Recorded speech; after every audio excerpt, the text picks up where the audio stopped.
The ice in the whiskey glass clinked softly against crystal as I wiped down the mahogany bar for the third time in an hour. My reflection stared back at me from the polished surface, dark circles prominent under my eyes despite the careful concealer I'd applied that morning.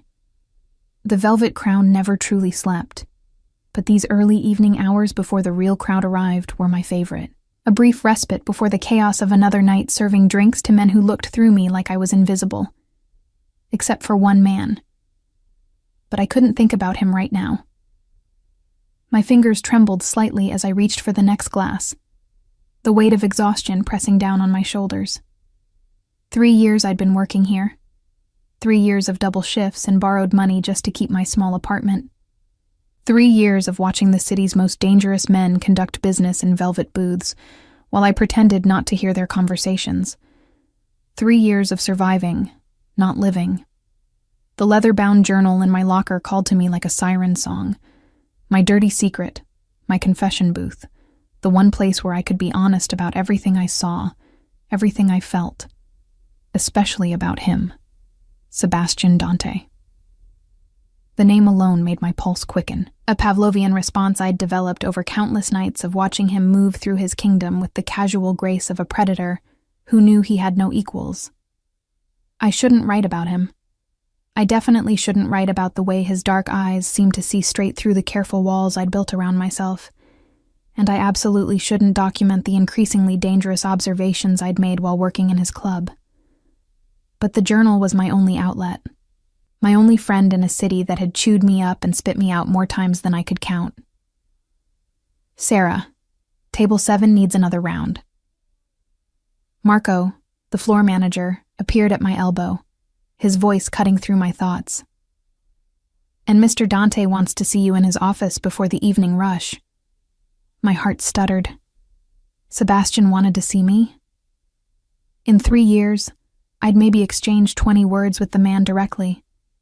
He existed in a different stratosphere, surrounded by beautiful women in designer dresses and men who radiated danger like a physical force. I was just the tired waitress who showed up on time and kept her mouth shut. Did he say what about? I asked, trying to keep my voice steady. Marco shrugged, his expression unreadable. Boss doesn't explain himself to me. 10 minutes, Sarah. Don't keep him waiting. I nodded, my mind already racing through possibilities. Had I done something wrong? Overheard something I shouldn't have? The memory of 3 months ago flashed through my mind, unwanted and visceral. The sound of a gunshot in the parking lot behind the club. Vincent Rossi's cold smile as he'd walked back inside, adjusting his cufflinks like he'd just finished a business meeting instead of ending a man's life. I'd been taking out the trash, had seen everything through the gap in the service door. I'd written about it in my journal that night, the words spilling out in a desperate attempt to process what I'd witnessed. But no one knew I'd seen it. I'd been careful, so careful. I delivered the drinks to table 7 with mechanical precision, my mind elsewhere. The velvet crown was already beginning to fill with its usual clientele. Politicians rubbing shoulders with known criminals, businessmen making deals that would never see the light of legal scrutiny, women who cost more per hour than I made in a week. This was Sebastian's world, and I was just a ghost moving through it. The walk to his office felt like a death march.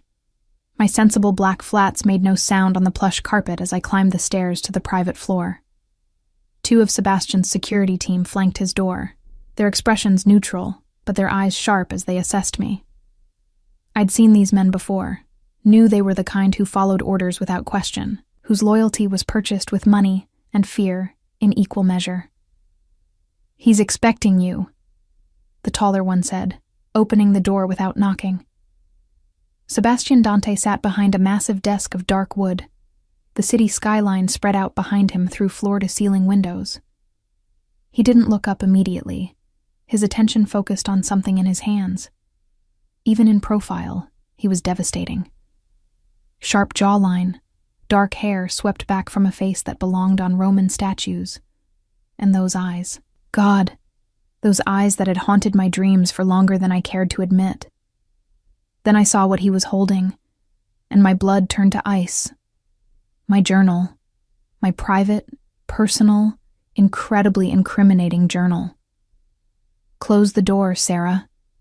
His voice was smooth, cultured, with just a hint of an accent that suggested old money and older secrets. Not a request. Never a request from a man like Sebastian Dante. I obeyed on autopilot, my mind frantically trying to remember where I'd left it. The office. I'd been called up here 2 days ago to deliver paperwork from Marco, and I'd set my bag down while I organized the files. I must have left it behind when the phone rang and Marco called me back downstairs urgently.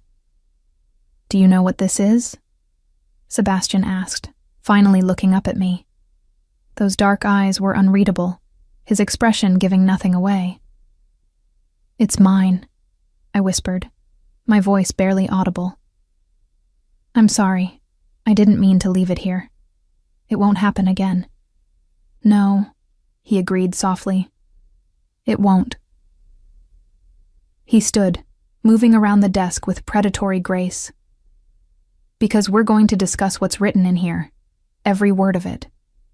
My hands clenched into fists at my sides, nails digging into my palms. Did he know about Vincent? About what I'd seen? Or worse, had he read the entries about him? The pages and pages of observations and feelings I'd poured out like a lovesick teenager? Sebastian leaned back against his desk, close enough that I could smell his cologne, expensive and subtle. He opened the journal to a marked page, and I recognized my handwriting immediately. "Vincent Rossi," he read aloud, his tone conversational. "Sebastian's right-hand man. Killed a man in the parking lot tonight." I saw everything. The way he moved, practiced and efficient. The way he checked his watch afterward, like he had a schedule to keep. The body was gone within an hour. I should report this. I should go to the police. But I know what happens to people who cross these men. I know what happens to witnesses. The words hung in the air between us. I'd written them 3 months ago, in the small hours of the morning when sleep wouldn't come, and the image of a life ending kept playing behind my closed eyelids. "You saw Vincent kill someone," Sebastian said, closing the journal. Not a question, a statement of fact. I nodded, unable to form words around the terror constricting my throat. "And you didn't think to mention this to anyone?" "To me." "I wanted to stay alive," I managed, my voice shaking. "I have student loans, medical bills from when my mom was sick. I can't afford to disappear. But I also can't afford to make enemies of men who make people disappear." Something flickered in Sebastian's expression, too quick to identify. Practical, if not particularly brave. "I'm a waitress, Mr. Dante. Not a hero." He studied me for a long moment, his gaze intense enough to make me want to look away. I forced myself to maintain eye contact, to not show the fear that was making my heart race and my hands tremble. "Your mother," he said finally. "The medical bills. Cancer?" The unexpected question threw me. "How did you—" "I make it my business to know about the people who work for me, Sarah. Pancreatic cancer, stage 4. She passed 18 months ago. The hospital bills were substantial, and your insurance didn't cover half of what she needed. You've been working double shifts here and at the diner on Morrison Street, trying to pay down debt that would take you 20 years to clear at your current rate." I stared at him, stunned that he knew so much about my life, about the struggles I'd carefully hidden behind a professional smile and efficient service. "I pay attention," Sebastian continued, setting the journal down on his desk, "to everything that happens in my club. Every conversation, every transaction, every employee who might become a liability or an asset. You've been here 3 years, Sarah. Never late, never complained, never caused problems. Until now." "I didn't cause problems," I protested weakly. "I just forgot my journal. It won't happen again. I'll destroy it.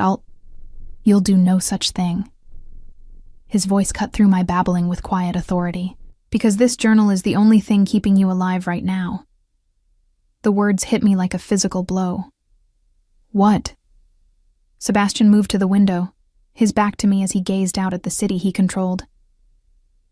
Vincent Rossi has been planning a coup. He wants my territory, my connections, my empire. He's been building alliances with my enemies, making promises he'll never keep, setting pieces in motion to destroy everything I've built. And he's been very careful about it. I listened in stunned silence as Sebastian continued, his voice eerily calm. What Vincent didn't know is that I've been aware of his betrayal for months. I've been letting him think he was succeeding, letting him expose his co-conspirators, letting him hang himself with his own rope. But I needed proof. Evidence that would justify what I'm about to do to him and everyone involved in his little rebellion. He turned back to face me, and the look in his eyes made me take an involuntary step backward. Your journal provides that proof, Sarah. You witnessed Vincent committing murder. You documented it in detail. Date, time, location. Even described what the victim was wearing. That kind of specificity is invaluable. I don't want to be involved in this, I said desperately. I just want to keep my head down and pay my bills. Whatever's happening between you and Vincent, it has nothing to do with me. It has everything to do with you now. Sebastian picked up the journal again, flipping to another marked page. Because Vincent knows you saw him. He's known for 3 months. The room spun. That's impossible. I've been so careful. You wrote about it in a journal you brought to work every day. A journal you left in your locker, which Vincent's people have access to. A journal you've been writing in during your breaks, in full view of security cameras he monitors. You were careful about not speaking up, Sarah, but you weren't careful enough about documenting your silence. Horror washed over me as the implications sank in. He's going to kill me. He was going to kill you, Sebastian corrected. As part of his coup. You were going to be his insurance policy, his leverage against me. He planned to use you as a witness, to claim I ordered the hit he committed. Your testimony, coerced or fabricated, would have been enough to bring law enforcement attention I can't afford. It was a clever plan, actually, using my own employee against me. My legs gave out, and I sank into the chair behind me.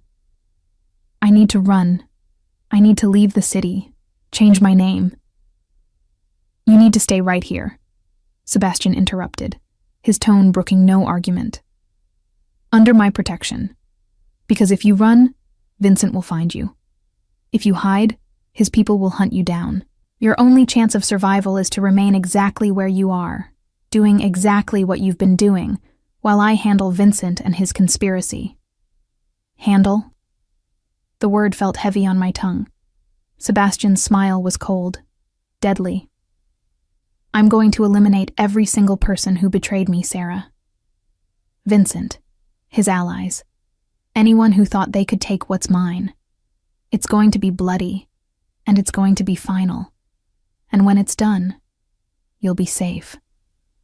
And if I refuse, if I go to the police right now? He moved with startling speed, suddenly close enough that I could feel the heat radiating from his body. Then you'll be dead before you reach the parking lot. Vincent has people everywhere, including in the police department. The moment you walk into a station, he'll know. And he'll act. I was trapped. Completely, utterly trapped between 2 dangerous men playing a game I didn't understand with rules I'd never learned. Why are you telling me all this? I asked, my voice barely a whisper. Why not just use me without explaining? Why give me a choice at all?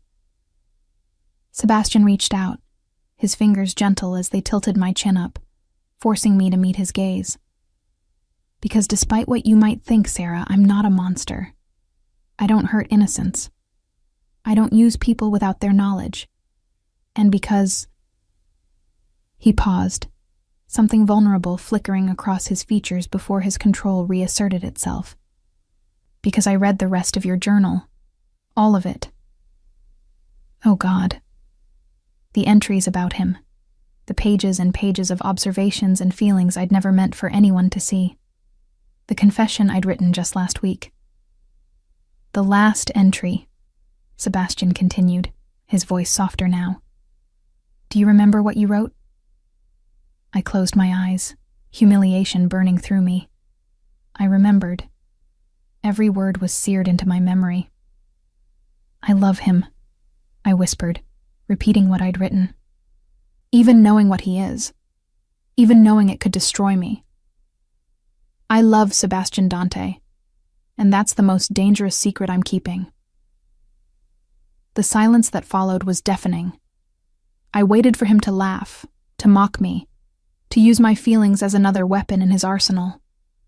Instead, his thumb traced the line of my jaw with unexpected tenderness. "Open your eyes, Sarah."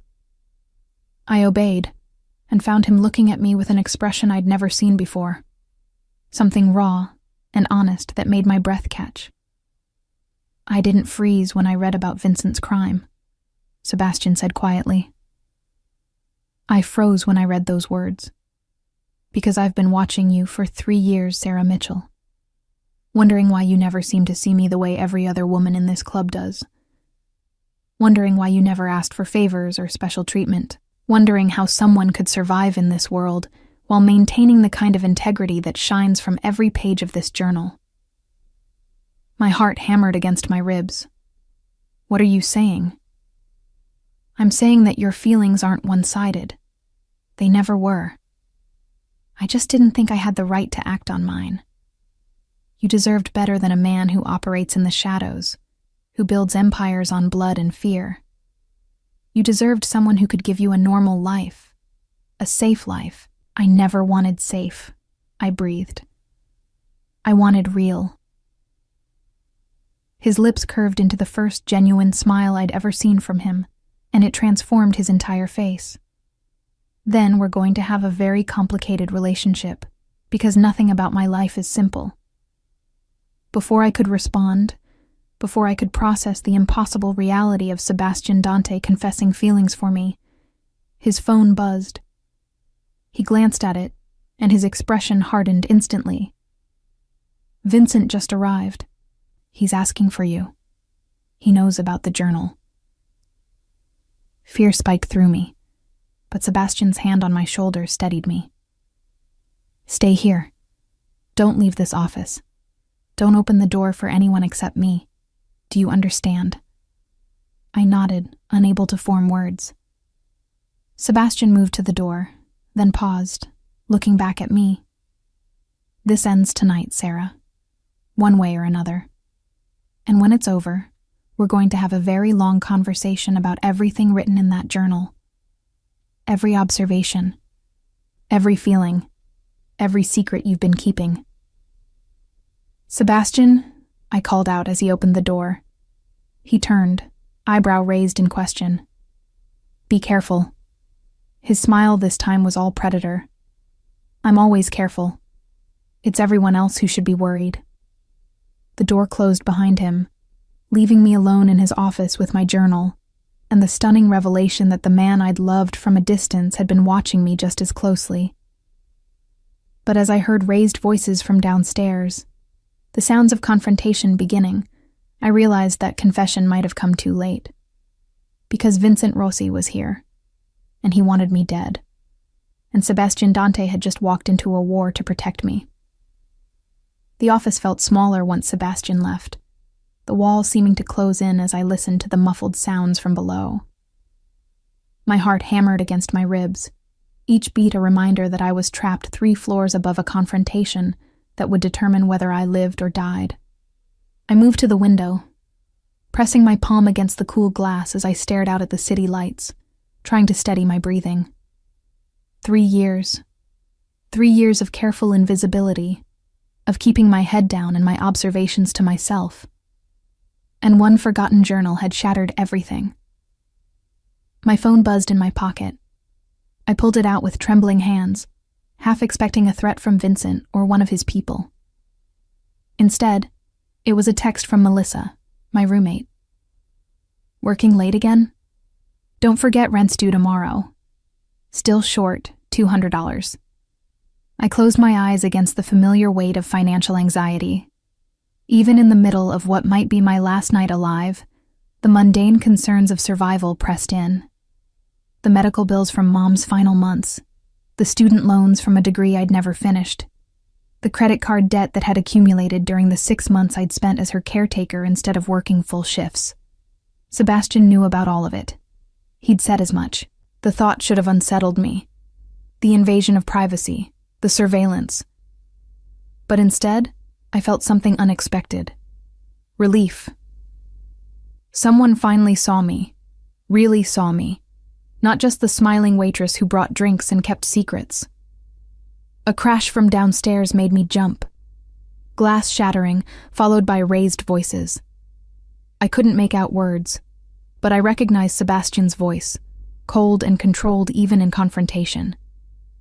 And Vincent's response, sharp with anger. I should have been terrified. I was terrified, but underneath the fear was something else entirely. Sebastian had read my journal, had read every foolish, honest word I'd written about him, the way his presence changed the air in a room, the careful attention he paid to details others missed, the moments when I'd caught him looking at me with an expression I couldn't interpret, before his mask of indifference slid back into place. And he'd said my feelings weren't one-sided. My fingers traced the edge of his desk, solid mahogany that probably cost more than my entire year's salary. Everything in this office spoke of power and control, from the leather furniture to the original artwork on the walls. Sebastian Dante had built an empire, and I was just a waitress who'd stumbled into the middle of his war. But I wasn't helpless. Not entirely. I moved to his desk, where my journal still lay open to that damning entry about Vincent. My handwriting stared back at me, evidence of the one time I hadn't been careful enough. But as I flipped through the pages, I realized something. This journal wasn't just documentation of Vincent's crime. It was a chronicle of everything I'd observed over 3 years of working at the Velvet Crown. I'd written about deals made in whispered conversations, about men who visited regularly, and the patterns in their behavior, about the subtle hierarchy among Sebastian's employees and associates, about shipments that arrived at odd hours, and guests who entered through the back entrance to avoid cameras. I'd been collecting intelligence without even realizing it. Every observation, every detail I'd recorded in an attempt to process the dangerous world I'd found myself in. It was all here.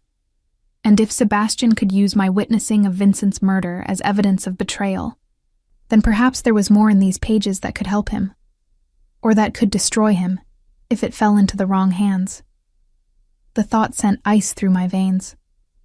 Vincent must have known, must have realized that my journal contained far more than just one inconvenient murder. That's why he wanted me dead, why I was part of his coup, not just as a witness against Sebastian, but as someone who'd documented things that could bring down the entire operation. I heard footsteps on the stairs, heavy and purposeful. Multiple people. My breath caught as I backed away from the desk, looking frantically for somewhere to hide. The office was too open, too exposed. The only door led to the hallway, and I'd been ordered not to leave. The footsteps stopped outside the door. A long pause, then a knock. Not Sebastian's authoritative knock, but something lighter. Hesitant. "Sarah?" A woman's voice, familiar but unexpected. "It's Julia. I need to talk to you." Julia Martinez, one of the other waitresses. We'd shared shifts for 2 years, had traded stories about difficult customers, and commiserated over sore feet during smoke breaks. I'd always liked her, appreciated her straightforward manner and dark humor about the world we worked in, but I'd been told not to open the door for anyone except Sebastian. "Julia, I can't," I called back, my voice shaking slightly.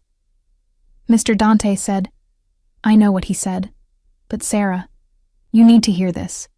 Vincent's people are coming. They're going to break down this door in about 3 minutes, and Sebastian's tied up downstairs. I'm trying to help you." My hand hovered over the doorknob. Could I trust her? Should I trust anyone in this building right now? "How do I know you're not working with Vincent?" I asked, pressing my ear against the door. A pause. Then Julia's voice, lower and more urgent. Because Vincent killed my brother 6 months ago. Made it look like a robbery gone wrong. I've been waiting for the right moment to take him down, and apparently, you've been documenting evidence that could help do exactly that. The revelation hit me like a physical blow. Julia's brother, Marcus. I remembered when she'd taken a week off for the funeral, had come back quiet and withdrawn. I'd attributed it to grief, never imagining there was a darker story beneath. "I'm sorry," I whispered. "I didn't know." "Of course you didn't. That's the point. We all keep our secrets in this place. But right now, your secrets and mine might be the only things that keep us both alive. Please, Sarah, open the door." I glanced at the journal on Sebastian's desk, at the evidence of 3 years of careful observation. At the truth, I'd been too afraid to speak aloud, but had poured onto pages in the quiet hours of the night. Against every instinct screaming at me to follow Sebastian's orders, I unlocked the door. Julia slipped inside quickly, closing and locking it behind her. She was in her work uniform like me, but her usually neat appearance was disheveled. Her dark hair had come loose from its bun, and there was a wild look in her eyes that I'd never seen before. "Where is it?" she asked, moving toward the desk. "The journal Sebastian was reading?" I stepped between her and the desk, sudden doubt flooding through me. "How did you know about the journal?" "Sebastian told me. Downstairs, while Vincent was making his threats. He said you had documentation of Vincent's crimes, that you were the key to exposing the conspiracy." Julia's eyes were intense, desperate. "Sarah, we don't have much time. Vincent's men are clearing the club. Everyone's being sent home except the ones loyal to him. In a few minutes, this is going to turn into a bloodbath, and we're both targets. Why would Sebastian tell you about the journal? Why would he trust you with that information?" Julia's expression softened slightly. "Because I've been his informant for 6 months. After Marcus died, I went to Sebastian, told him I knew Vincent was responsible and that I'd do anything to help take him down. He put me in position to watch Vincent, to report on his movements and meetings. Everything I've learned, every detail about the coup, I've fed back to Sebastian. It made sense. Perfect sense. But something still felt wrong. Some instinct that had kept me alive and unnoticed for 3 years was screaming at me to be careful. If you're Sebastian's informant, why didn't he mention you? When he was explaining everything about Vincent's betrayal. Julia moved closer, her voice taking on an edge. Because he's protecting me. The fewer people who know I'm involved, the safer I am. But Sarah, we're running out of time. Give me the journal. I need to get it somewhere safe before Vincent's people break in here. I glanced at the journal, then back at Julia. Her hand had moved to her pocket, and I caught a glimpse of something metal. A gun. You're not Sebastian's informant, I said quietly, pieces clicking into place. You're working with Vincent. Julia's expression hardened, and she pulled out the weapon, pointing it at me with a steady hand. Smart girl. Too smart for your own good. Marcus wasn't my brother. He was Vincent's accountant, and he was stealing. Vincent made an example of him, and I learned very quickly which side of this war I needed to be on. My blood turned to ice. Sebastian trusted you. Sebastian trusted a performance. I'm a very good actress. She gestured with the gun toward the desk. The journal. Now. Vincent wants it, and every second you delay, the more creative he gets with his punishment ideas. I didn't move toward the desk. Instead, I took a step back, mind racing through options. The window was bulletproof glass. Sebastian had mentioned it once, explaining the security measures in his office. The door was locked, but Julia could shoot me and take the journal before anyone responded to the gunshot. Vincent's going to lose, I said, stalling for time. Sebastian knows about the conspiracy. He's been 10 steps ahead this entire time. Julia laughed, a brittle sound. Is that what he told you? Sarah, Sebastian's good, but he's not that good. Vincent has the mayor, half the police force, and 3 of Sebastian's oldest allies on his side. By morning, Sebastian Dante will be dead, and Vincent Rossi will control everything. The only question is whether you die with him, or whether you're smart enough to hand over that journal and disappear. If I give you the journal, Vincent will kill me anyway. I'm a witness. I know too much. True, Julia agreed with a casual shrug. But it'll be quick instead of slow. That's the best deal you're going to get. The sound of gunfire erupted from downstairs. Multiple shots in rapid succession, followed by screams and chaos. Julia's attention flickered toward the door for just a second, and I lunged for the desk, grabbing the journal and throwing it with all my strength at the window. It bounced off harmlessly. Bulletproof meant bookproof too. But the distraction was enough for me to dive behind the desk as Julia fired. The bullet struck the leather chair where I'd been standing, stuffing exploding from the impact. You stupid! Julia's curse was cut off as the office door splintered inward. Not Vincent's men. Sebastian, with blood on his white shirt and murder in his eyes. He moved with terrifying speed, disarming Julia before she could swing the gun toward him. The weapon clattered to the floor, and Sebastian's hand closed around her throat, lifting her slightly off the ground. How long? He asked, his voice devoid of emotion. How long have you been betraying me? Julia clawed at his hand, gasping for air. Since the beginning. Vincent recruited me before I even applied here. I was always his. Sebastian's grip tightened. I saw Julia's face turning red, saw the life starting to drain from her eyes, and despite everything, despite the gun, despite the betrayal, I couldn't watch someone die in front of me. Sebastian, don't! I called out from behind the desk. Please. He looked at me, something almost surprised in his expression, as if he'd forgotten I was there, or as if he was surprised I'd speak up at all.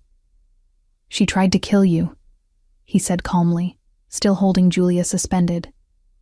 She was going to take your journal to Vincent, and then they were going to take you apart piece by piece until you told them everything you knew.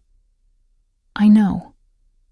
But if you kill her like this, you're no different than Vincent, than all of them. I stood on shaking legs, moving around the desk. You said you don't hurt innocents. Well, I'm not innocent anymore. I've seen too much, know too much. And if you kill her while I watch, you'll be showing me exactly who you really are. The silence stretched between us, heavy with unspoken implications.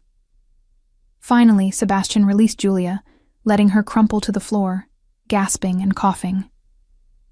Dimitri, Sebastian called out, and one of his security team appeared in the doorway. Take Miss Martinez to the basement. Lock her in the storage room. I'll deal with her after Vincent is handled. As Dimitri hauled Julia away, her eyes met mine. There was hatred there, and promise of retribution if she ever got the chance. I'd made an enemy by asking for mercy, but I could live with that better than I could live with watching someone die. Sebastian moved to me, his hands gentle as they framed my face, checking for injuries. Did she hurt you? No, I'm okay. I wasn't okay. I was shaking, adrenaline crashing through my system. But I was alive. The journal. His eyes swept the office, locating it near the window where it had fallen. I threw it, tried to break the window. A slightly hysterical laugh escaped me. Forgot about the bulletproof glass. His thumb traced my cheekbone, the gesture achingly tender from a man who'd just been prepared to commit murder. You saved her life. Why? Because you're not a monster, Sebastian. You said so yourself. And I needed to believe that. Needed to know that the man I wrote about in that journal, the one I fell in love with, actually exists. Something shifted in his expression. A crack in the controlled facade he showed the world. He exists. But Sarah, he's also the man who's about to go downstairs and kill Vincent Rossi and everyone who sided with him. That man exists too. They're the same person. I understood what he was telling me. The choice I was facing. Love came with consequences when you fell for someone like Sebastian Dante. I know, I said simply. I've always known. More gunfire from below. Closer now. Sebastian's jaw tightened. I need to finish this. Vincent's made his move, and I need to end it permanently. Then go. I stepped back, releasing him. But Sebastian, come back, because we have that conversation to finish. He retrieved my journal from the floor, pressing it into my hands. Keep this safe. Keep yourself safe. No matter what you hear, no matter how long it takes, you stay in this office until I come for you. How will I know it's really you? That Vincent hasn't won? Sebastian leaned in, his lips brushing against my ear as he whispered 3 words that made my heart stutter. I love you. Then he was gone, and I was alone again with my journal and the echoing sounds of a war being fought in the floors below. I sank into Sebastian's chair, clutching the journal to my chest as I listened to the chaos unfolding. Gunshots, shouts, the thundering of footsteps, the shattering of glass. Every sound made me flinch, made me imagine Sebastian falling, bleeding, dying while I sat safe in his office. The minutes crawled by with agonizing slowness. I tried to focus on breathing, on staying calm, on believing that Sebastian would return, that this wasn't the last time I'd see him alive. I opened the journal to a blank page and began to write. If this is my last entry, if Vincent wins, and I don't survive what comes next, I want it recorded that I regret nothing. Not the observations that put me in danger. Not the feelings I developed for a dangerous man. Not the choice to stay and fight instead of running when I had the chance. Sebastian Dante is everything the rumors say he is. Ruthless, powerful, dangerous, but he's also everything my journal documented over 3 years of watching him. Fair to his employees. Protective of those under his care. A man who built an empire but maintained a code of honor in a world without rules. I love him. And if that's the truth that destroys me, at least it's my truth. The gunfire stopped. The abrupt silence was somehow worse than the noise had been. I set down my pen, straining to hear anything that would tell me what had happened. Footsteps on the stairs. Slow, measured. A single person. The door opened, and my heart stopped. Sebastian stood in the doorway, blood splattered across his shirt and face, a cut above his left eyebrow slowly dripping crimson. But he was alive, standing, looking at me with those dark eyes that had haunted my dreams. It's done, he said simply. Vincent's dead. So are the others who betrayed me. I should have been horrified, should have recoiled from the evidence of violence written across his body. Instead, I set down the journal and crossed to him, my hands shaking as I reached up to touch his face, needing to confirm he was real. You're hurt. I've had worse. His hands covered mine, pressing them against his jaw. You're still here. Where else would I be? You told me to stay. You could have run, should have run. There were moments down there when I thought Vincent might win, thought you'd be smarter than to wait for a dead man. I met his gaze steadily. I told you, I never wanted safe. I wanted real. Sebastian's control finally cracked. He pulled me against him, his arms wrapping around me with desperate strength. I felt him shaking, felt the adrenaline and fear and relief coursing through him in waves. I read every page while I was searching for you, he whispered against my hair. Every observation, every thought, every confession. 3 years of watching me the way I've been watching you. 3 years of seeing past the monster to whatever's underneath. There's no monster, I said, pulling back enough to look at him. Just a man doing what he has to do to protect what's his. And are you mine, Sarah Mitchell? After everything you've seen tonight, everything you know about what I am and what I do, are you still mine? I thought about the journal in my hands, about every honest word I'd written, about the man who'd killed to protect me, who'd read my private thoughts and responded with confession instead of mockery, about the choice I was making and the consequences that would follow. I've been yours since the first night I worked here, I admitted. I just didn't know if you'd want me. His kiss was answer enough, fierce and claiming and full of 3 years of restrained desire finally unleashed. When we broke apart, both breathing hard, his forehead rested against mine. We need to leave. The police will be here soon, and there are questions I don't want you subjected to. Come with me. Where? Does it matter? I thought about my cramped apartment, my crushing debt, my dead-end life of double shifts and borrowed time. Thought about the journal full of observations about a man who terrified and fascinated me in equal measure. No, I said, making my choice. It doesn't matter, as long as I'm with you. Sebastian's smile was genuine, transforming his blood-splattered face into something almost beautiful. Then let's go home. As he led me out of the office, past the carnage of his war with Vincent, toward a future I couldn't predict and probably shouldn't want, I clutched my journal to my chest. Evidence of my feelings, my observations, my truth. The diary I shouldn't have left behind had nearly gotten me killed, but it had also given me something I'd never expected to find in the darkness of the Velvet Crown. It had given me love. Sebastian's penthouse was nothing like I'd imagined. In my journal entries, I'd speculated about what his private sanctuary might look like.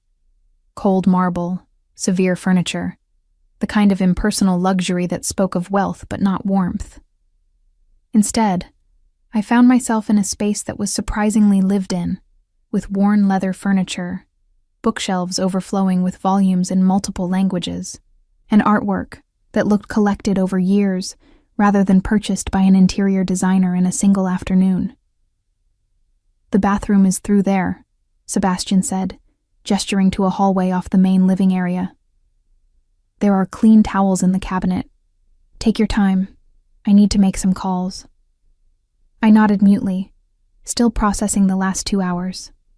The drive from the Velvet Crown had been silent, Sebastian's hand holding mine with bruising intensity while his other hand remained steady on the wheel. We'd passed 3 police cars headed in the opposite direction, their sirens wailing into the night. I'd tensed, waiting for them to turn around, to pursue us. But Sebastian had simply squeezed my hand and kept driving. Now, standing in his home with my uniform still stained with the sweat of fear and my hands still trembling from adrenaline crash, reality was beginning to set in. I'd just witnessed a war. Had watched Sebastian Dante eliminate his enemies with the cold efficiency of a man who'd done it before. Had chosen to stay with him despite, or perhaps because of, everything I'd seen. The bathroom was all black marble and chrome, with a rainfall shower that looked like it could fit 3 people. I caught sight of myself in the mirror and barely recognized the woman staring back. My carefully applied makeup was smeared, my eyes too wide, my expression shell-shocked. The journal was still clutched against my chest like a shield. I set it on the marble counter and turned on the shower, letting the room fill with steam as I slowly peeled off my uniform. The fabric reeked of the club, cigarette smoke, spilled alcohol, fear sweat. I wanted it gone, wanted every reminder of this night scrubbed from my skin. The hot water was a revelation, pounding against my tense muscles with enough force to hurt in the best way. I stood under the spray for what felt like hours, watching the water swirl down the drain and trying to organize my scattered thoughts. Sebastian had said he loved me, had read 3 years of my private observations and confessions, and responded not with disgust or mockery, but with reciprocation. The man I'd documented from a distance, the one I'd convinced myself would never notice a waitress drowning in debt and desperation, had been watching me with the same intensity I'd watched him. It felt impossible, surreal, Like any moment I'd wake up in my cramped apartment to discover this was all some elaborate stress dream. But the cut on my arm from where Julia's bullet had grazed me was real enough. The memory of Sebastian's face as he'd killed Vincent was real enough. The journal sitting on the counter, evidence of my dangerous honesty, was devastatingly real. I heard a soft knock on the door. "Sarah, I'm leaving clothes outside. They'll be too big, but they're clean." "Thank you," I called back, my voice echoing off the marble. A pause. "Are you okay?" Was I? I'd just watched people die, had my life threatened, had everything I knew about my existence upended in the span of a few hours. But standing here in Sebastian Dante's shower, with the promise of his protection and the weight of his confession still settling into my bones, I found myself answering honestly. "I will be." Another pause. Longer this time. "Take as long as you need." When I finally emerged from the bathroom, wrapped in a towel with my hair dripping, I found Sebastian's dress shirt and a pair of sweatpants waiting outside the door. The shirt was clearly expensive, the kind of fabric that whispered against skin. I pulled it on, rolling up the sleeves several times, and stepped into the pants that were comically large on my frame. Sebastian was in the kitchen, his back to me as he worked at the stove. He'd changed as well, now wearing black pants and a simple white t-shirt that clung to the muscles of his back. The domesticity of the scene was jarring after the violence of the evening. "I wasn't sure if you'd eaten," he said without turning around. "It's just pasta, nothing fancy." I moved closer, drawn by the normalcy of the moment. "You cook," my grandmother insisted. Said a man who couldn't feed himself was barely a man at all. He glanced over his shoulder, and something flickered in his eyes when he saw me in his clothes. "The shirt suits you." I pulled the collar closer, suddenly self-conscious. Everything that happened tonight, the police, the bodies, won't there be an investigation? Sebastian stirred the pasta with practiced efficiency. "The Velvet Crown will be closed for a week. Tragic electrical fire that started in the basement. Several employees were caught in the blaze, couldn't be saved. By the time the fire department arrived, the damage was too extensive to determine much beyond the official cause." The casual way he described covering up multiple murders should have terrified me. Instead, I found myself morbidly curious about the mechanics of it all. "And Julia, the others you locked up. Gone. They made their choices, Sarah. They sided with Vincent knowing what it would mean if he failed." He plated the pasta with movements that spoke of long practice. "Come sit. You need to eat something." I took a seat at the kitchen island, watching as he set a plate in front of me. The pasta was simple: garlic, olive oil, fresh herbs, but the aroma made my stomach growl. I couldn't remember the last time I'd eaten. Sebastian sat across from me, his own plate untouched as he watched me take the first bite. The food was perfect, flavorful without being heavy, exactly what my shocked system needed. "Tell me about your grandmother," I said, needing to fill the silence with something normal. "The one who taught you to cook." His expression softened in a way I'd never seen. "Nonna Maria. She came from Sicily when she was 16, married my grandfather within 6 months. Didn't speak English for 10 years, but ran the neighborhood through sheer force of personality." He paused, something like fondness crossing his features. "She taught me that power comes in many forms. Sometimes it's in knowing how to comfort someone with food. Sometimes it's in knowing when to show mercy and when to eliminate a threat. She knew about your business. She was my business for a long time. Nonna ran numbers and loan operations out of her kitchen for 40 years. Everyone in the neighborhood came to her with their problems, and she solved them her way. By the time she retired, I'd learned everything I needed to know about loyalty and consequence. I tried to reconcile the image of an elderly Italian woman cooking Sunday dinner with the criminal empire she'd apparently controlled. Is she still alive? She passed 5 years ago, insisted on dying at home, in her own bed, surrounded by family. Made me promise I'd look after the neighborhood, keep the old ways alive while adapting to the new world. Sebastian's hand moved to the pendant around his neck, a small gold cross I'd noticed before but never questioned. This was hers, only thing of value she owned, and she left it to me instead of my cousins. Said I'd need the protection more than they would. The vulnerability in his voice made my chest ache. This was the Sebastian I'd written about in my journal. The man beneath the ruthless exterior, the one who honored his promises and protected what was his with fierce devotion. She would have liked you, he said quietly, his eyes meeting mine. Would have said you had spine. Coming from Nonna, that was the highest compliment. I'm not sure I have spine. I'm terrified right now. Good. Fear means you understand the situation, means you're smart enough to recognize danger.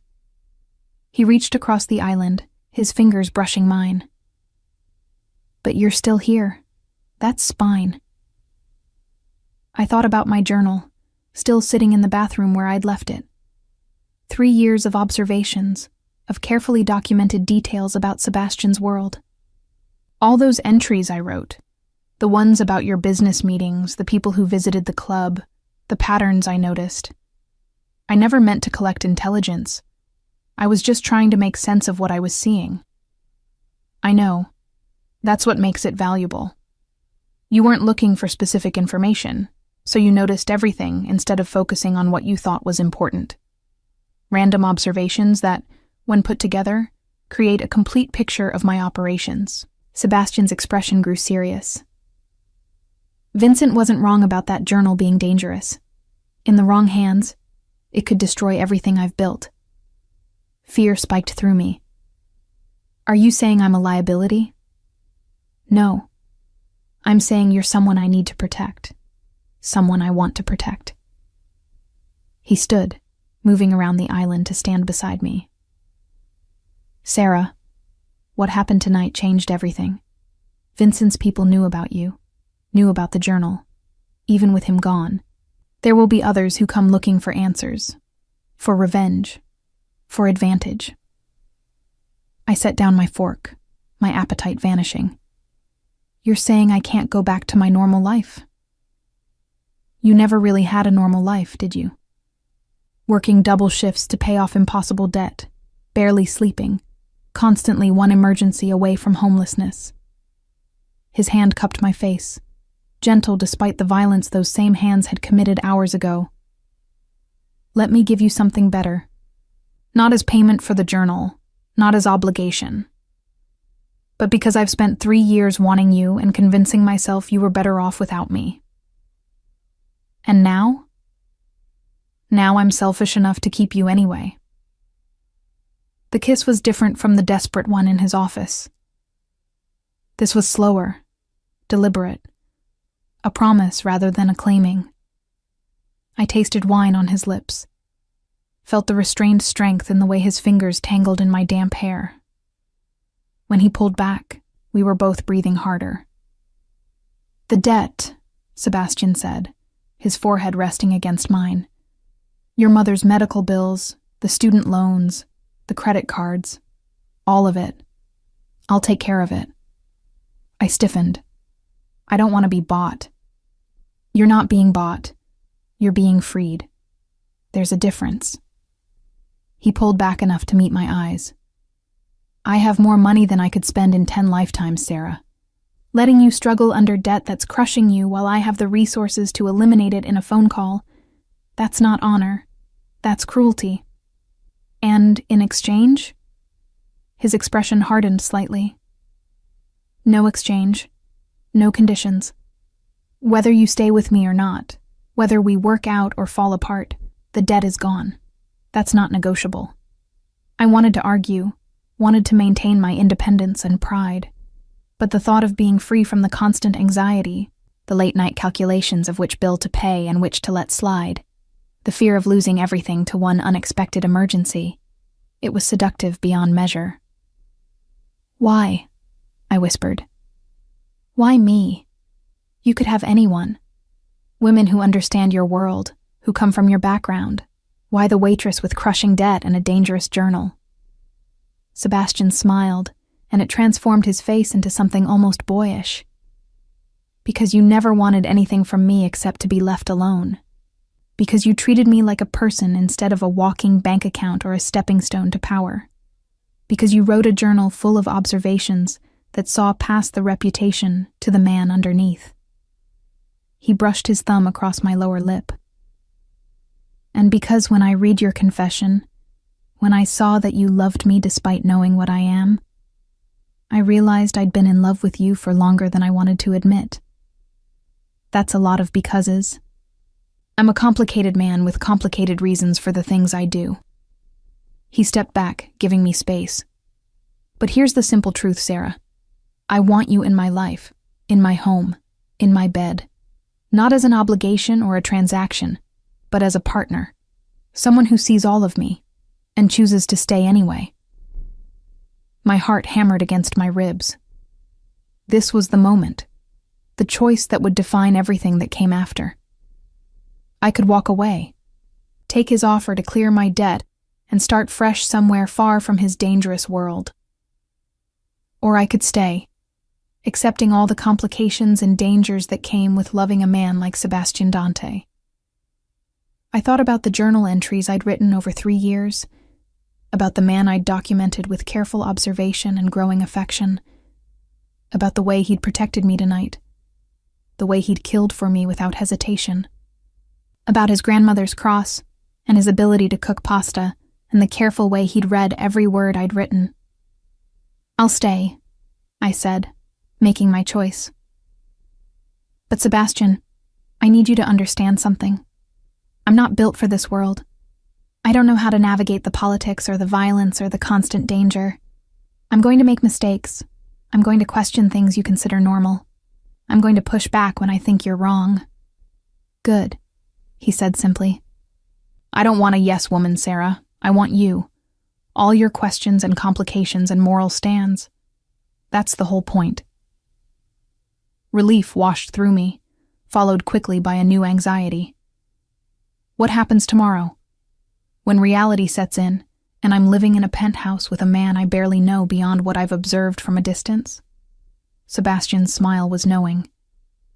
Tomorrow, you'll wake up in a guest room, unless you choose my bed instead, and we'll have coffee while I show you how to access your new accounts. Then we'll go shopping, because everything you own is in an apartment you're not going back to. And somewhere in there, we'll have the conversation about boundaries and expectations and what this relationship actually looks like in practice. That's very organized for a man who just committed multiple murders. I've been planning this conversation for 6 months. I just didn't expect it to happen under these circumstances. He moved back to the kitchen, pulling out a bottle of wine. But since we're here, we might as well start now. Tell me about the journal. When did you start writing about me specifically? I accepted the glass of wine he poured, taking a fortifying sip. The second week I worked at the club.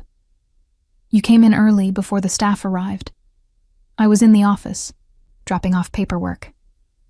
You were on the phone, speaking Italian. I couldn't understand the words, but I understood the tone. You were comforting someone, speaking gently. It didn't match the reputation, and I couldn't reconcile the 2 versions of you. My sister, Sebastian said softly. Her husband had just left her. She was devastated. I know. I figured it out eventually, through other observations. But that first glimpse of you being human instead of mythical, it fascinated me. So I started writing down what I noticed. Small things at first. The way you remembered every employee's name. How you tipped generously but never made a show of it. The pattern of which deals you'd take and which you'd refuse. You noticed that? You'd refuse anything involving trafficking. Drugs were business, gambling was tradition, but the moment someone brought up moving people against their will, you'd shut them down. Cold, final, no negotiation. I met his eyes. That's when I started falling for you. When I realized you had lines you wouldn't cross, even when crossing them would be profitable. Sebastian's expression was unreadable. I've crossed plenty of lines, Sarah. Don't make me into a hero. I'm not. I'm making you into a man. A complicated, dangerous, occasionally violent man who also has a code, who protects his people, who loves his family enough to comfort his sister in Italian while running an empire. I took another sip of wine, feeling bold. The journal isn't a list of your virtues. It's documentation of your contradictions. That's what made me fall in love with you. Not despite the darkness, but because of how you navigate it. The silence that followed was heavy with unspoken emotion. Sebastian moved closer, taking the wine glass from my hand and setting it aside. His fingers traced the collar of his shirt that I wore, the gesture possessive but tender. I'm going to disappoint you, he said quietly. There will be nights when I come home covered in blood. Decisions I make that you'll question. Things I do that push your moral boundaries beyond comfort. I need you to know that before we go any further. I know. I've been watching you for 3 years, remember? I know what you are. I placed my hand over his, holding it against my collarbone. But I also know you gave me a choice tonight. You could have used me, manipulated me, forced me to testify or provide information. Instead, you protected me, killed for me, then asked rather than demanded. That doesn't make me a good man, Sarah. No, it makes you my man. There's a difference. His kiss this time was fierce, claiming, full of 3 years of restraint finally breaking. I kissed him back with equal intensity, my fingers tangling in his hair as he lifted me onto the counter. The wine glasses crashed to the floor, forgotten, as his hands slid under the shirt I wore, warm against my skin. Sebastian, I breathed against his lips. I need to know. Are we doing this? Really doing this? He pulled back enough to meet my eyes, his expression serious despite the desire darkening his gaze.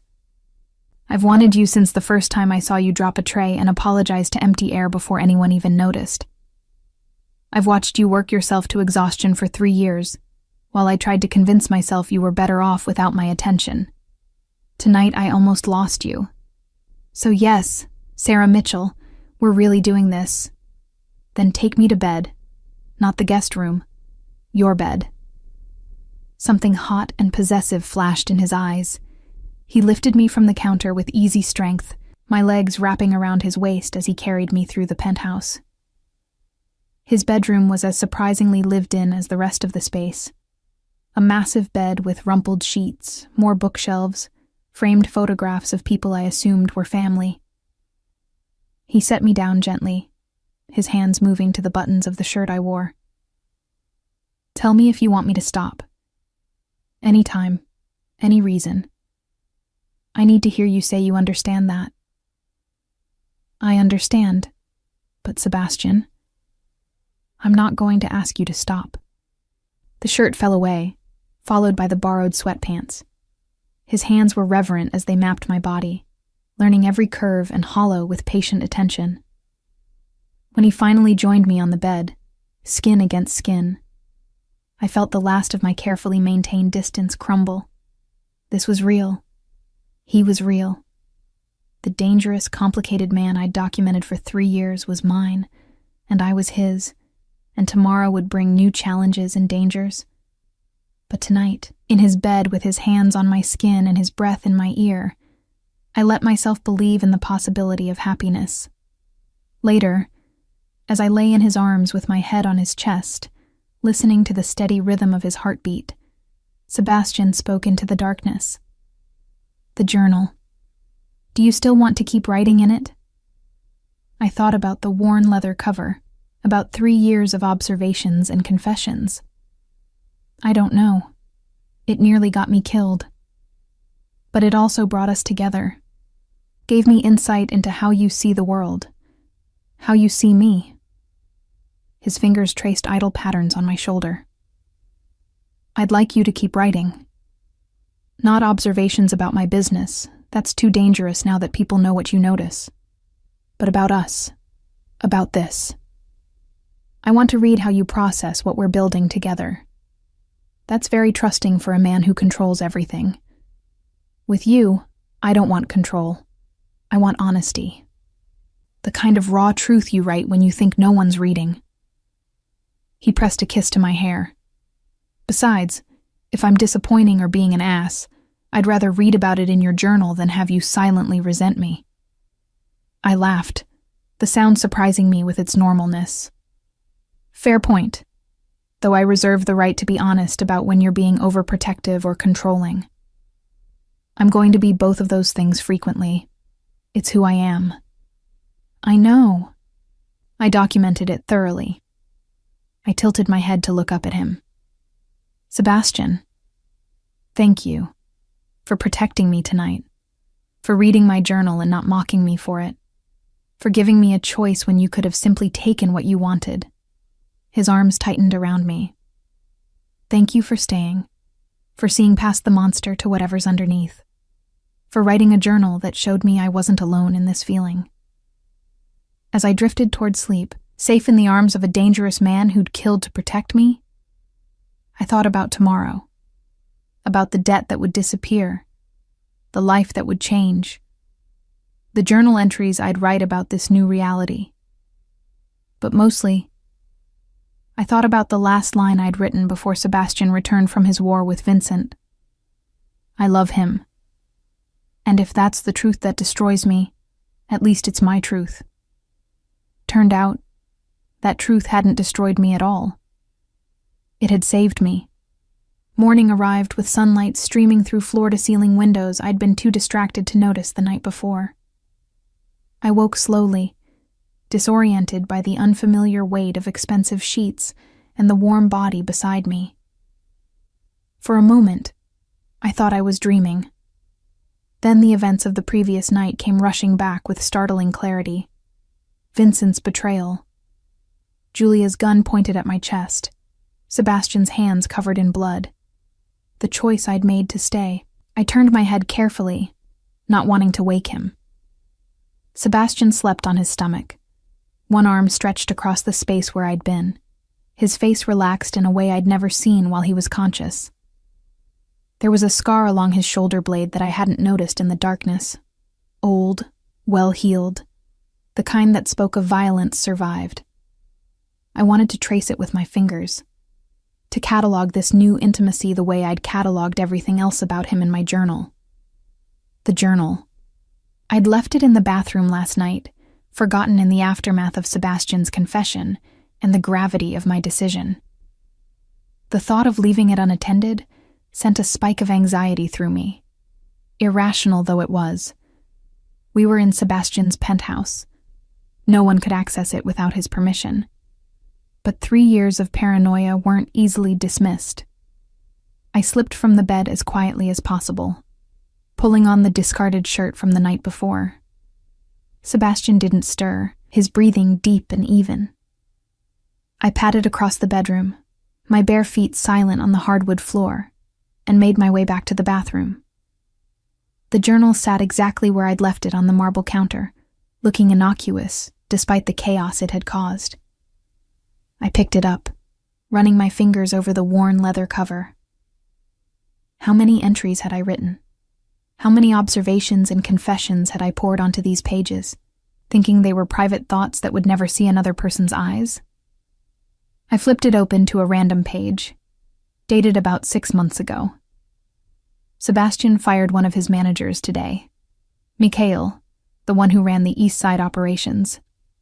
I overheard the conversation through the office door while I was cleaning the hallway. Mikhail had been skimming, taking a percentage off the top and thinking no one would notice. Sebastian's voice never rose above conversational volume, but there was something in his tone that made my skin crawl. "You stole from family," he said. "That's unforgivable." I didn't see Mikhail leave. I don't think anyone did. I remembered writing that entry, remembered the cold fear that had settled in my stomach as I'd processed what I'd overheard. remembered wondering if Mikhail had simply been fired or if something more permanent had been his fate. Finding anything interesting? I jumped, nearly dropping the journal. Sebastian stood in the doorway, wearing nothing but black boxer briefs, his hair disheveled from sleep. Even relaxed and half-dressed, he radiated the kind of presence that made it impossible to forget what he was capable of. "Sorry," I said, clutching the journal to my chest. "I didn't mean to wake you. I just needed to check on your journal," he finished, moving closer. "I understand. After last night, it's probably the one thing that feels familiar." His fingers brushed mine where they gripped the leather cover. "What were you reading?" I hesitated, then showed him the entry about Mikhail. "Did you kill him?" Sebastian's expression didn't change. "Do you want the truth or the comfortable lie?"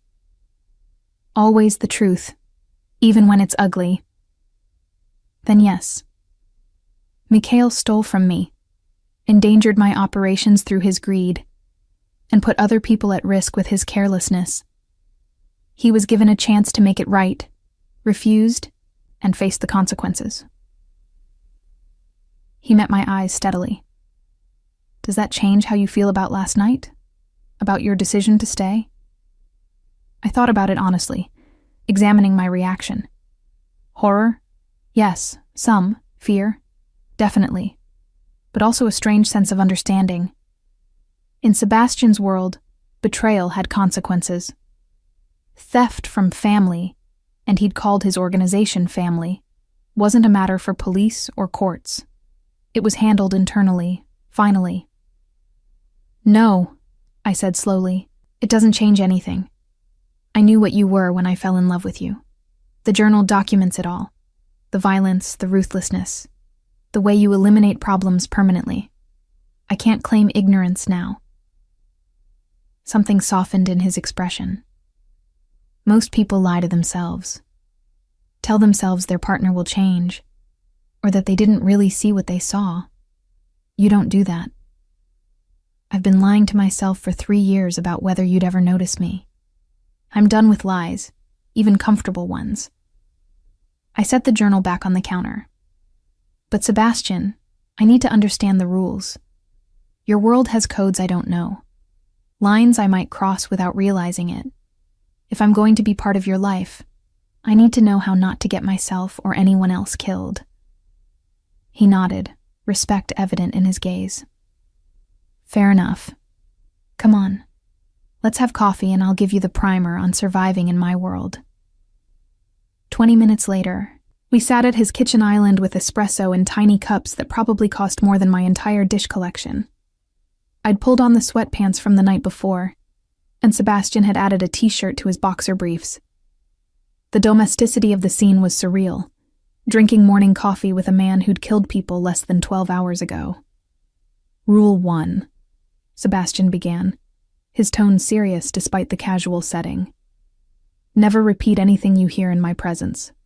Conversations, names, deals, locations, all of it stays confidential.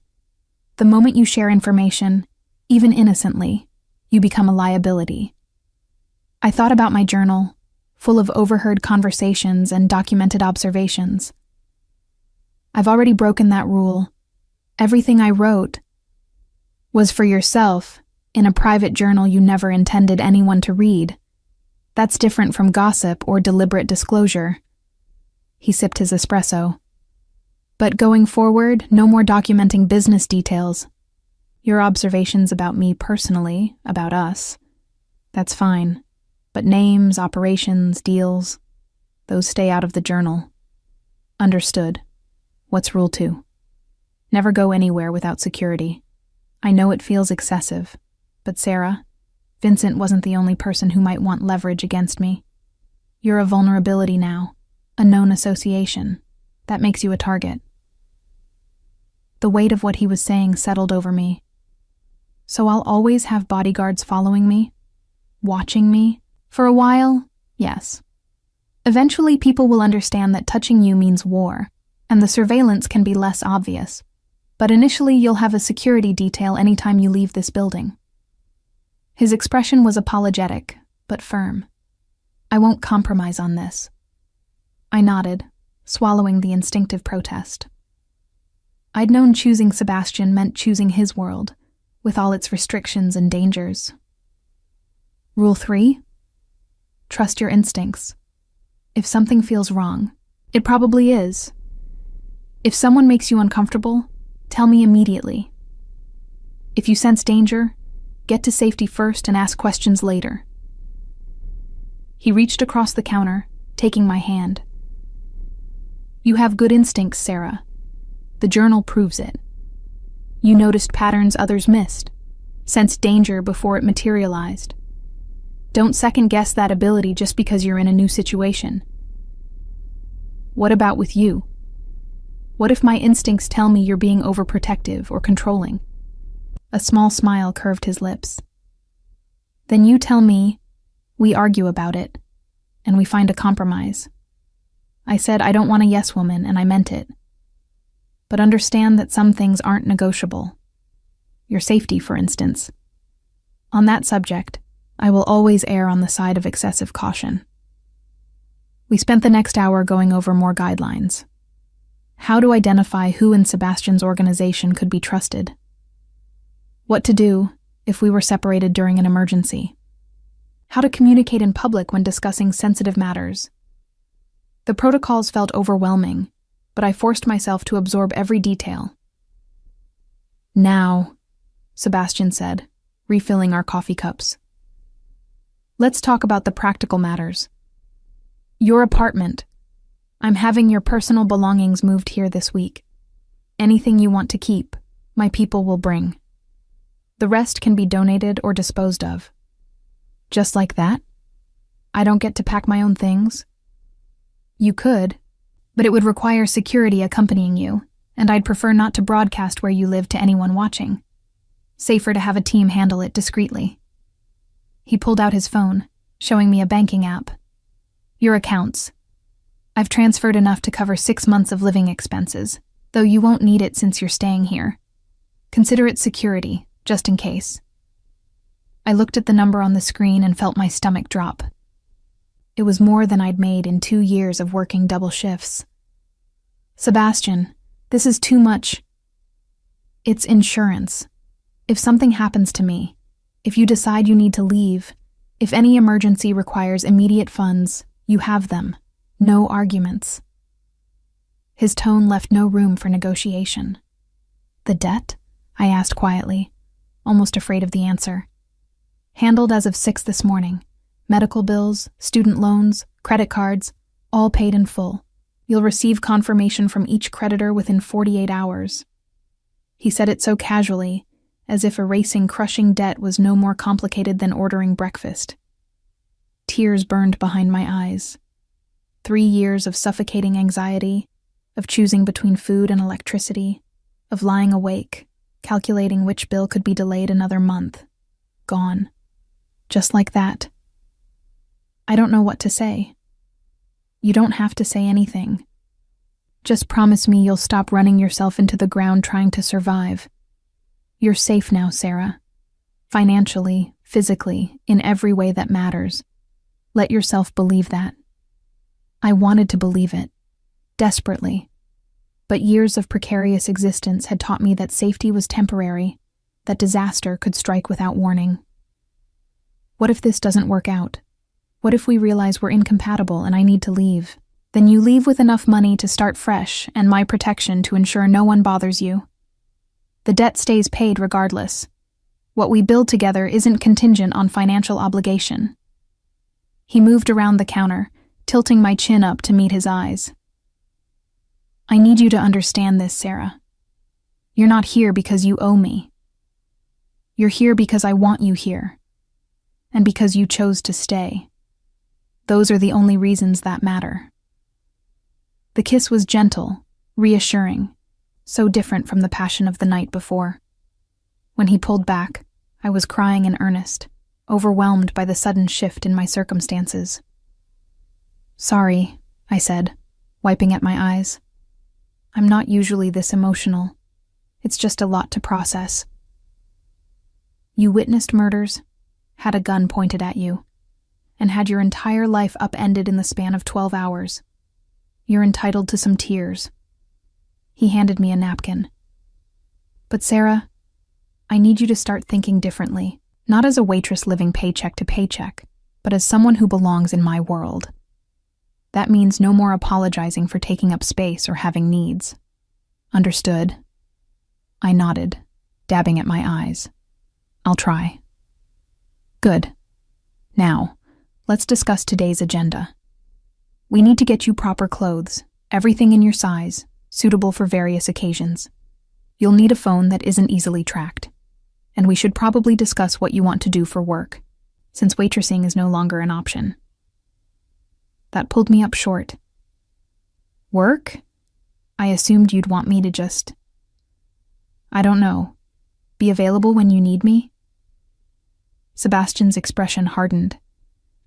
I told you, I don't want a possession. I want a partner. If you want to work, we'll find something suitable. If you'd rather pursue education, we can arrange that. Whatever you want to do with your time, we'll make it happen. But you're not going to sit in this penthouse waiting for me like some kind of decorative object. The vehemence in his voice surprised me. You've really thought about this. I've had 6 months to think about what I'd do if I ever had the chance to make you mine. Every scenario. Every possibility. He ran a hand through his hair, a rare gesture of uncertainty. I know I'm controlling Sarah. It's part of who I am. But I don't want to control you into becoming someone you're not. I fell in love with the woman who wrote that journal. Observant, intelligent, determined.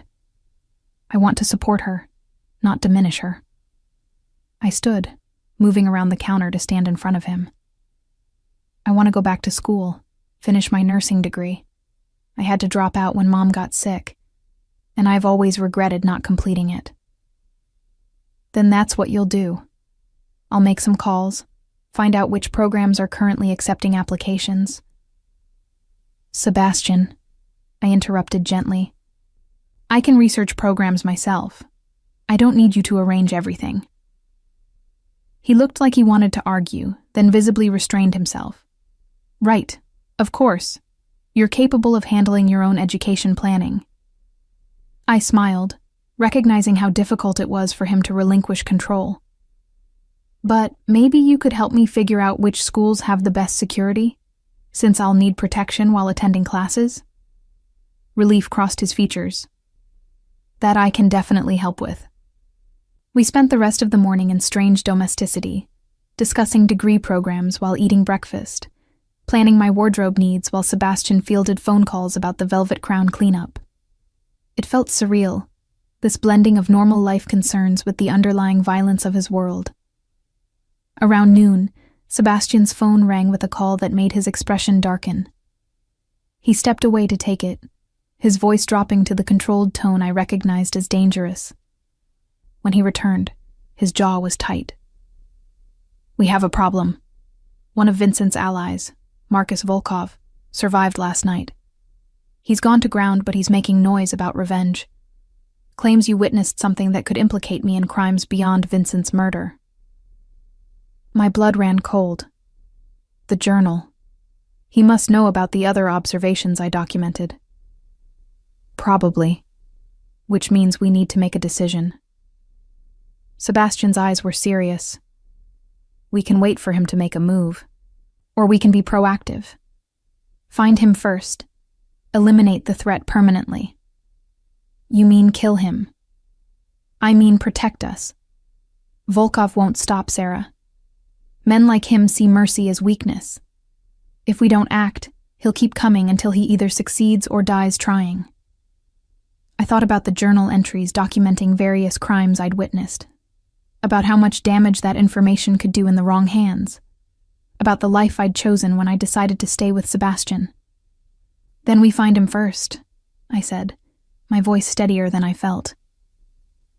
But Sebastian, I want to be involved. Not just protected and kept in the dark. If I'm going to be part of your world, I need to understand how it works. He studied me for a long moment. "You're sure? This won't be clean or pretty.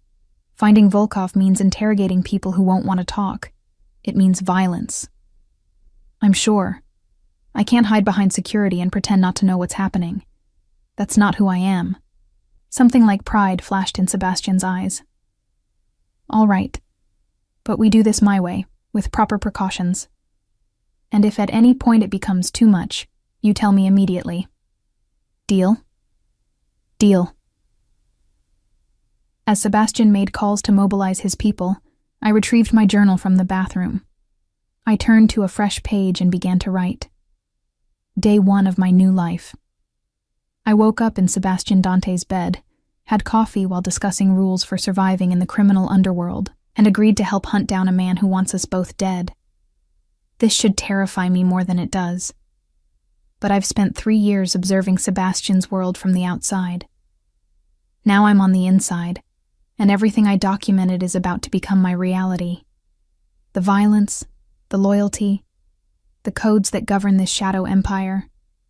I'm not just writing about it anymore. I'm living it. Sebastian asked if I was sure about getting involved. The truth is, I'm not sure about anything except that I love him, and I'm not going to hide while he fights battles that are partly my fault. If my observations put us in danger, then my observations can help get us out of it. Marcus Volkov wants revenge. He wants to use my journal against Sebastian. But he's forgotten something important. I've been documenting patterns and behaviors for 3 years. I know how these men think, how they operate, where they hide. It's time to put all those observations to use. I closed the journal as Sebastian returned, his expression grim but determined. My people are checking Volkov's known locations. We should have a lead within the hour. He noticed the journal in my hands.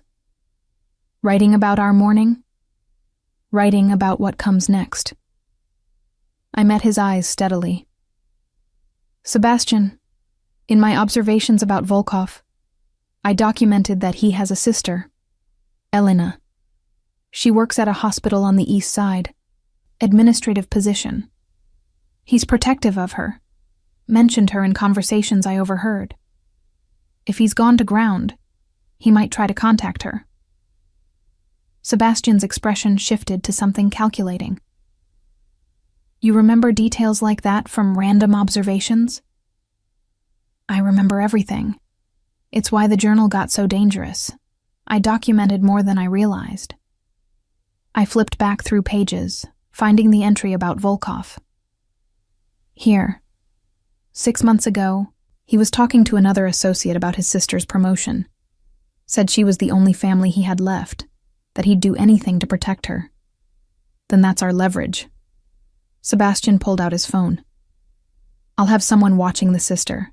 If Volkov contacts her, we'll know.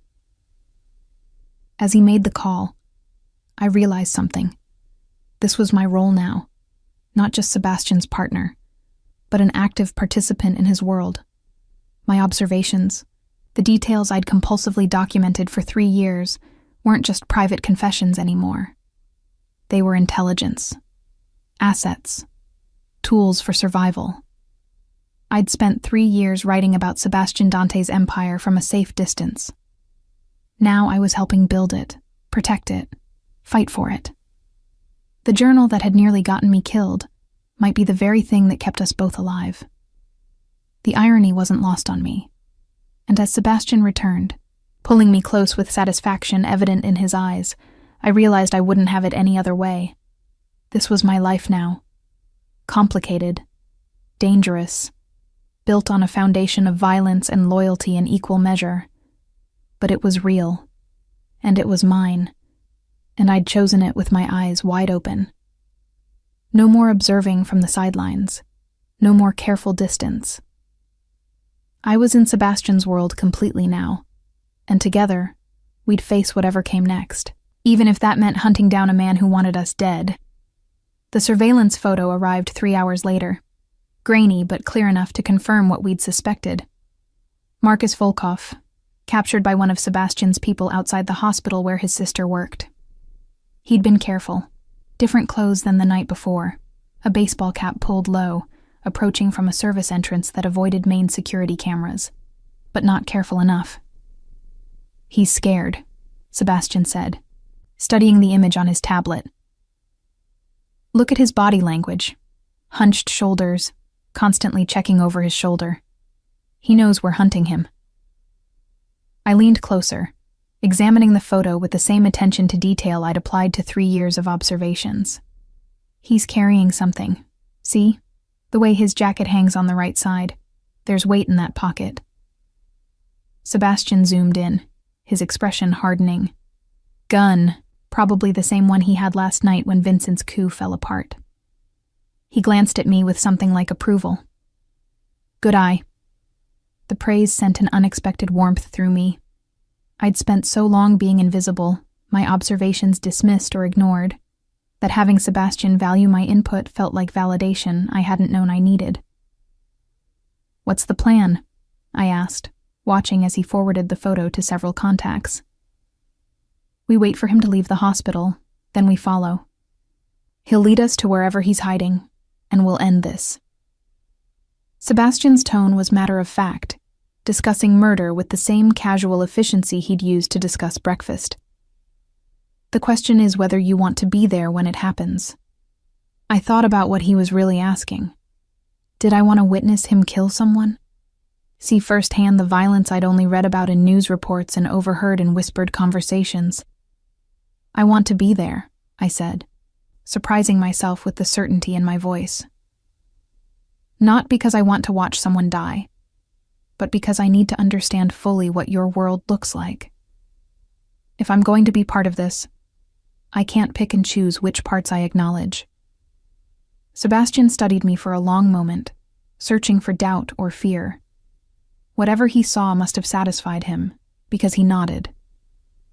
"All right, but we do this smart. You stay in the car with Dmitri while I handle Volkov. You can see everything, but you're protected. Non-negotiable." Agreed. I paused, then asked the question that had been nagging at me since we'd identified Volkov's location. His sister, Elena. What happens to her? She's innocent in all this. She stays innocent. We're not in the business of hurting civilians who haven't chosen this life. Sebastian's voice was firm. Elena will never know we used her to find her brother. As far as she's concerned, Marcus disappeared because he made enemies in the wrong circles. The relief I felt was disproportionate to the situation. We were planning a murder, but at least we weren't planning to harm an uninvolved woman. The moral gymnastics required to find comfort in that distinction should have disturbed me more than it did. "You're thinking too hard," Sebastian observed, pulling me from my thoughts. "I can see it in your expression, the internal debate about right and wrong, about who you're becoming. Can you blame me? 24 hours ago, I was a waitress worried about rent. Now I'm helping plan to kill someone." He moved closer, his hands framing my face with unexpected gentleness. "You're not helping plan to kill someone. I'm killing someone who threatened you, who wants to destroy everything I've built, who would have used your journal to put you in danger. There's a difference between being complicit and being protected." Is there? Because from where I'm standing, I'm making choices that enable the violence. I could have refused to share the information about his sister, could have asked you to find another way. "You could have," Sebastian agreed. "But you didn't, because you understand reality better than you want to admit. Volkov won't stop. Men like him view mercy as weakness and opportunity. The only way to ensure our safety is to eliminate the threat permanently." I knew he was right, had documented enough of his world in my journal to understand the brutal logic that governed it. But knowing intellectually and accepting emotionally were different things. "I'm not going to pretend this is easy for me," I said quietly. "I'm not built for this world, Sebastian. But I'm trying to adapt, because the alternative is walking away from you. And I don't want to do that." His kiss was soft, understanding. "I know. and I won't lie and say it gets easier. But you'll learn to compartmentalize, to separate the violence necessary for survival from who you are as a person. It's the only way to stay sane in this life. Before I could respond, his phone buzzed. He glanced at it, his expression sharpening. Volkov's leaving the hospital. We need to move. The transition was jarring, from intimate conversation to operational efficiency in seconds. Sebastian made 3 quick phone calls while I grabbed my jacket, coordinating his people with the practiced ease of someone who'd done this countless times before. By the time we reached his car, a sleek black sedan with bulletproof windows, 2 other vehicles were already in position. "Dimitri will drive," Sebastian explained, sliding into the back seat beside me. "Antonio and his team are in the car behind us. Marco's team is parallel, boxing Volkov in from multiple directions. He won't know he's being followed until it's too late." I watched the city pass by as we merged into traffic, tailing the SUV that contained Volkov at a careful distance. My heart hammered against my ribs, adrenaline making my hands shake despite my attempt at composure. Sebastian noticed, covering my trembling hands with his steady ones. "You can change your mind. I can have Dimitri take you back to the penthouse." "No, I need to see this." I needed to understand what I'd signed up for, what loving Sebastian Dante really meant beyond the romance of dangerous attraction and passionate confessions. We drove for 20 minutes, heading toward the industrial district, where abandoned warehouses and forgotten factories created a maze of shadows perfect for hiding. Volkov's SUV finally pulled into a shipping yard, parking behind a rusted container that provided cover from the street. "He's meeting someone," Sebastian observed, watching through binoculars as a second figure emerged from the shadows. "Alexei Kozlov, one of the Russian syndicate's enforcers. Volkov's calling in favors, trying to build protection against me." "What does that mean?" "It means he's more dangerous than I thought. If the Russians are willing to provide support, this isn't just about revenge. It's about opportunity. They see a chance to move against my territory while I'm distracted." Sebastian's voice was cold, calculated. "We need to send a message, not just to Volkov, but to anyone considering a similar move." He pulled out his phone, texting rapid instructions. I watched the exchange through the tinted windows, saw Alexei hand Volkov something. Money, probably, or weapons. Saw them talk with the intensity of men planning violence. "When do we—" I started to ask, but the question died as Sebastian's people moved with choreographed precision. It happened faster than I could process. Antonio's team appeared from one direction, Marco's from another, boxing in both Volkov and Alexei with military efficiency. There was shouting, the flash of weapons being drawn, then gunfire that made me flinch despite the bulletproof barriers between us and the violence. Sebastian remained calm beside me, watching the scene unfold with detached assessment. "Alexei's going for his car. He'll make it. We're letting him. He needs to report back what happened here." "You planned this," I realized. "Not just to kill Volkov, but to send a message to the Russians." "Always think 3 moves ahead, Sarah. Volkov's death solves our immediate problem, but it creates a vacuum. Better to fill that vacuum with fear and respect than leave it open for interpretation." The gunfire stopped. I watched as Sebastian's people dragged Volkov behind the container, out of sight from the street. Alexei's car peeled away, tires screaming against pavement, clearly deciding that whatever alliance he'd formed with Volkov wasn't worth dying for. "Stay here," Sebastian instructed, already reaching for the door handle. "This won't take long." I grabbed his arm before he could exit. "Be careful." His smile was predatory. "I'm always careful." Then he was gone, moving toward the container with the same fluid grace I'd observed for 3 years, without truly understanding what it meant. Dimitri remained in the driver's seat, silent and watchful.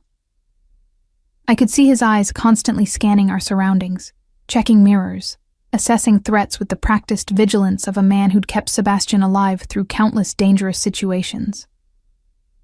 "How long have you worked for him?" I asked, needing to fill the silence while Sebastian was out of sight. 12 years, Dmitri replied, his Russian accent thick. "Since we were both much younger and stupider. He saved my life. I've been returning the favor ever since." "Do you ever question what you do? The violence? The moral compromises?" Dmitri's eyes met mine in the rearview mirror. "Every day. But I question what I'd become without Sebastian more. He gave me purpose, family, a code to live by. The violence is necessary to protect that. Would I prefer a peaceful life?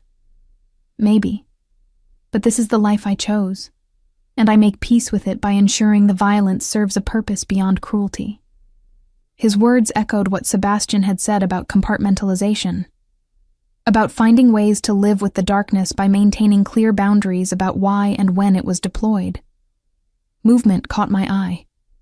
Sebastian emerging from behind the container, wiping his hands on a cloth that one of his men provided. His expression was neutral, giving nothing away, but there was blood on his shirt that hadn't been there before. He slid back into the car, tossing the cloth aside. "It's done. Volkov won't be a problem anymore." I wanted to ask what had happened. Wanted details, confirmation, something to make this real beyond the abstract knowledge that Sebastian had just killed someone. But the words stuck in my throat. "Alexei will report to his bosses that touching anything of mine comes with immediate consequences," Sebastian continued, pulling out his phone to send more instructions. "The Russians will reconsider any plans they had for expansion into my territory, and everyone else will think twice before assuming Vincent's failed coup created an opportunity." The casual efficiency with which he discussed murder and intimidation should have horrified me. Instead, I found myself analyzing it with the same detachment I'd applied to 3 years of journal entries. This was Sebastian's world. This was how he maintained power, how he protected what was his, how he protected me. "You're quiet," he observed as Dmitri pulled out of the shipping yard. "Talk to me, Sarah." "I'm processing. Give me a minute." He didn't push, just took my hand and held it while we drove back toward his penthouse. The silence between us was heavy with unspoken thoughts, mine about what I'd just witnessed, his probably about whether I'd change my mind about staying. By the time we reached the building, I'd made my decision. "I need to write about this," I said as we rode the elevator up, "in my journal. I need to process what just happened in the only way I know how." Sebastian nodded, understanding in his eyes. "Of course. Take all the time you need." In his bedroom, I retrieved the journal from where I'd left it that morning and settled into the leather chair by the window. Sebastian disappeared into the bathroom to shower, giving me space to work through my thoughts. I opened to a fresh page and began to write. I just watched Sebastian Dante orchestrate a murder, didn't see the actual killing. He made sure I was protected, kept at a safe distance. But I watched the setup. Watched his people move with practiced precision. Watched a man I've loved from a distance for 3 years become the dangerous criminal I've always known him to be. I should be horrified. Should be questioning every decision that led me here. Instead, I'm analyzing what I witnessed with the same clinical detachment I've applied to 3 years of observations. The efficiency of the operation. The strategic thinking that turned a simple assassination into a message to potential enemies. The way Sebastian balanced necessary violence with protection of innocence. Volkov's sister will never know her brother died because of information I provided. Is this who I'm becoming? Someone who can watch a man be hunted down and feel nothing beyond intellectual curiosity about the execution? Someone who finds comfort in the efficiency of violence as long as it's deployed for protective purposes? Or am I just finally accepting reality? I've been documenting this world for 3 years, without truly acknowledging what those observations meant. The blood beneath the business deals, the bodies behind the power plays, the violence that maintains the fragile peace in Sebastian's empire. I knew what he was when I fell in love with him. Knew it, and loved him anyway. Today was just the first time I couldn't hide behind comfortable distance.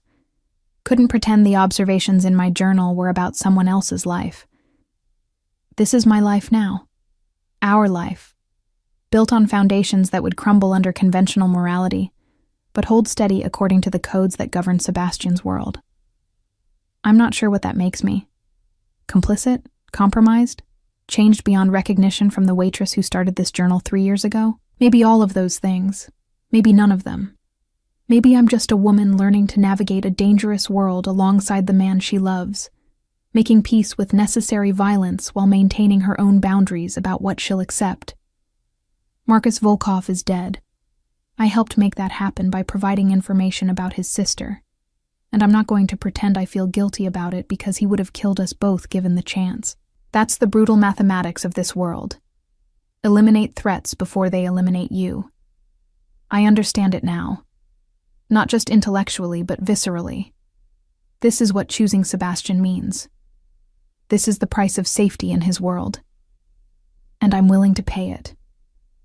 I closed the journal as Sebastian emerged from the bathroom, dressed in fresh clothes with his wet hair slicked back. He looked younger somehow. The violence of the afternoon washed away to reveal the man underneath. "How are you feeling?" he asked, moving to sit on the arm of my chair. Like I just crossed a line I can't uncross. I met his eyes. But I'm okay with that. I think. His hand cupped my face, thumb brushing my cheekbone. "You're sure? Because Sarah, there's no shame in admitting this is too much. I can arrange protection for you that doesn't require you being directly involved in the violence." "I'm sure. I need to understand this world completely if I'm going to survive in it. Selective ignorance would just make me vulnerable." I leaned into his touch. "Besides, you were right earlier. I've been documenting this for 3 years. I knew what it all meant, even if I didn't want to acknowledge it." "You're stronger than you think." "Or more damaged than I want to admit," I said with a humorless laugh. Functional people probably don't react to witnessing a murder by analyzing the operational efficiency. Functional people don't survive in my world. You need a certain flexibility of morality, a willingness to compartmentalize. His expression grew serious. "But Sarah, I need you to promise me something. If it ever becomes too much, if you can't reconcile the violence with who you are, you'll tell me. Not run, not hide. Tell me. We'll figure something out. I promise." I pulled him down for a kiss, needing the connection to ground myself in the reality of us, rather than the violence that surrounded us. "But Sebastian, I'm not going anywhere. Today was difficult, but it didn't change how I feel about you. If anything, it just made everything more real." "More real," he repeated, something like relief in his voice. "I can work with real." We spent the rest of the evening in careful normalcy, ordering dinner, watching mindless television, deliberately not discussing the afternoon's events. But as we settled into bed that night, Sebastian pulled me close with an intensity that spoke of fear finally released. "I thought I'd lose you today," he admitted into the darkness. "Thought you'd see that side of me and realize you couldn't live with it. You forget that I've been seeing that side of you for 3 years. I just wasn't close enough to smell the blood before." I traced patterns on his chest, feeling his heartbeat steady beneath my palm. "I'm not naive enough to think there won't be more difficult days, more violence, more moral compromises. But I'm choosing this, Sebastian. Choosing you. All of you." His arms tightened around me. "I don't deserve you. Probably not. But you've got me anyway." As I drifted toward sleep, safe in the arms of a man who'd killed to protect me, I thought about the journal entry I'd written, about the woman I was becoming, shaped by violence and loyalty in equal measure. I wasn't the same person who'd started documenting observations 3 years ago. That woman had been naive, hopeful, searching for meaning in a world that seemed determined to crush her. This woman understood darkness, accepted necessary violence, made peace with complicated morality. But at the core, I was still me. Still the woman who noticed details others missed, who documented truth even when it was uncomfortable, who chose honesty over easy lies. And now I was the woman who loved Sebastian Dante, completely and without reservation. Whatever that made me, whatever compromises it required, I'd accepted it fully. The diary I shouldn't have left behind had brought me here, to this bed, this man, this dangerous life, and I wouldn't change a thing. 3 months passed in a strange blend of domesticity and danger. I enrolled in an accelerated nursing program at the university, accompanied daily by Antonio, who posed as a graduate student but was unmistakably Sebastian's security. My classmates probably wondered why someone auditing literature courses needed such an imposing study partner, but no one asked questions I'd have struggled to answer. The journal entries during those months documented a transformation I was still trying to understand. Notes about anatomy lectures sat alongside observations about the hierarchy in Sebastian's organization. Study schedules shared pages with documentation of the quiet ways Sebastian showed affection. Coffee prepared exactly how I liked it. Textbooks that appeared on my desk before I knew I needed them. His hand finding mine during rare, quiet evenings when violence didn't demand his attention. I was learning to navigate 2 worlds simultaneously. During the day, I was Sarah Mitchell, nursing student, blending in with other students who worried about exams and clinical rotations. At night, I was Sebastian Dante's partner, learning the unspoken codes that governed his empire, understanding which conversations to ignore and which details mattered. The journal had become something different than it started. Less observation from a distance, more documentation of active participation. I wrote about attending a meeting where Sebastian negotiated territory with rival organizations, my presence beside him a statement of claim and partnership. About the night one of his lieutenants was killed, and I held Sebastian while he processed the loss of someone he'd considered family. About gradually understanding that loyalty in his world was currency more valuable than money. "You're writing again," Sebastian observed, entering his office where I'd claimed the leather chair by the window as my preferred thinking spot. "Good session or bad?" I glanced up from the page, taking in his appearance. 3 a.m, shirt partially unbuttoned, exhaustion evident in the shadows under his eyes. He'd been handling a situation downtown, something about a shipment and complications I'd learned not to ask about unless he volunteered information. "Reflective," I replied, setting down my pen. "Come here." He moved to me without hesitation, letting me guide him to sit on the ottoman while I remained in the chair. My hands went to his shoulders, working at the knots of tension I could feel beneath expensive fabric. "Mikhail's nephew tried to retaliate tonight," Sebastian said after a moment, referring to the man he'd eliminated months before I'd even arrived in his life. "Kid couldn't have been more than 19. Thought he'd avenge his uncle by ambushing my car." My hands stilled. "What happened?" "Antonio saw him before he could act. Disarmed him, brought him to me." Sebastian's voice was flat, emotionless in the way that meant he was feeling too much. "He was crying, Sarah, begging for his life while explaining how his uncle had been the only family he had left." I resumed the massage, staying quiet while he processed. "I gave him a choice," Sebastian continued. "Leave the city tonight with enough money to start over somewhere else, or stay and face the consequences of coming after me. He left, took the money and ran. You let him go. I let him go." He turned to look at me, vulnerability naked in his expression. "Does that make me weak? Vincent would have killed him without hesitation.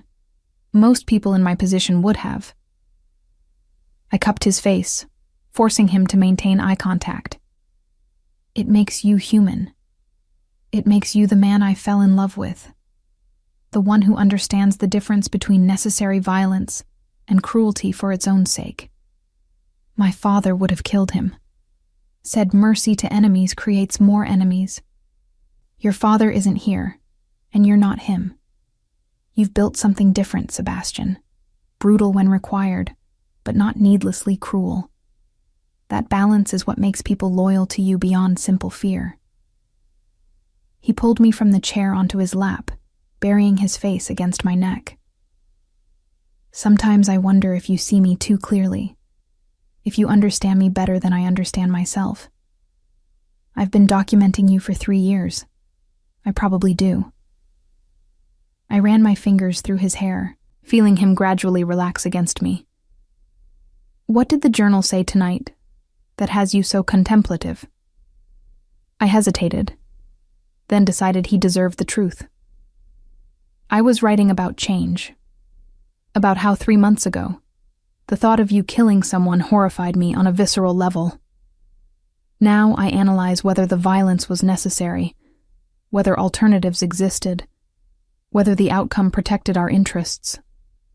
I'm not sure when I started thinking of your empire as ours, instead of yours. Does that bother you? The shift in perspective? Yes and no. I'm becoming someone I wouldn't have recognized a year ago.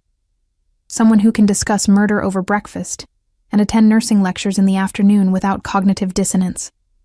But I'm also becoming someone who understands her own strength, who isn't crushed by debt and fear, who has purpose beyond survival. I pulled back to meet his eyes. You've given me that.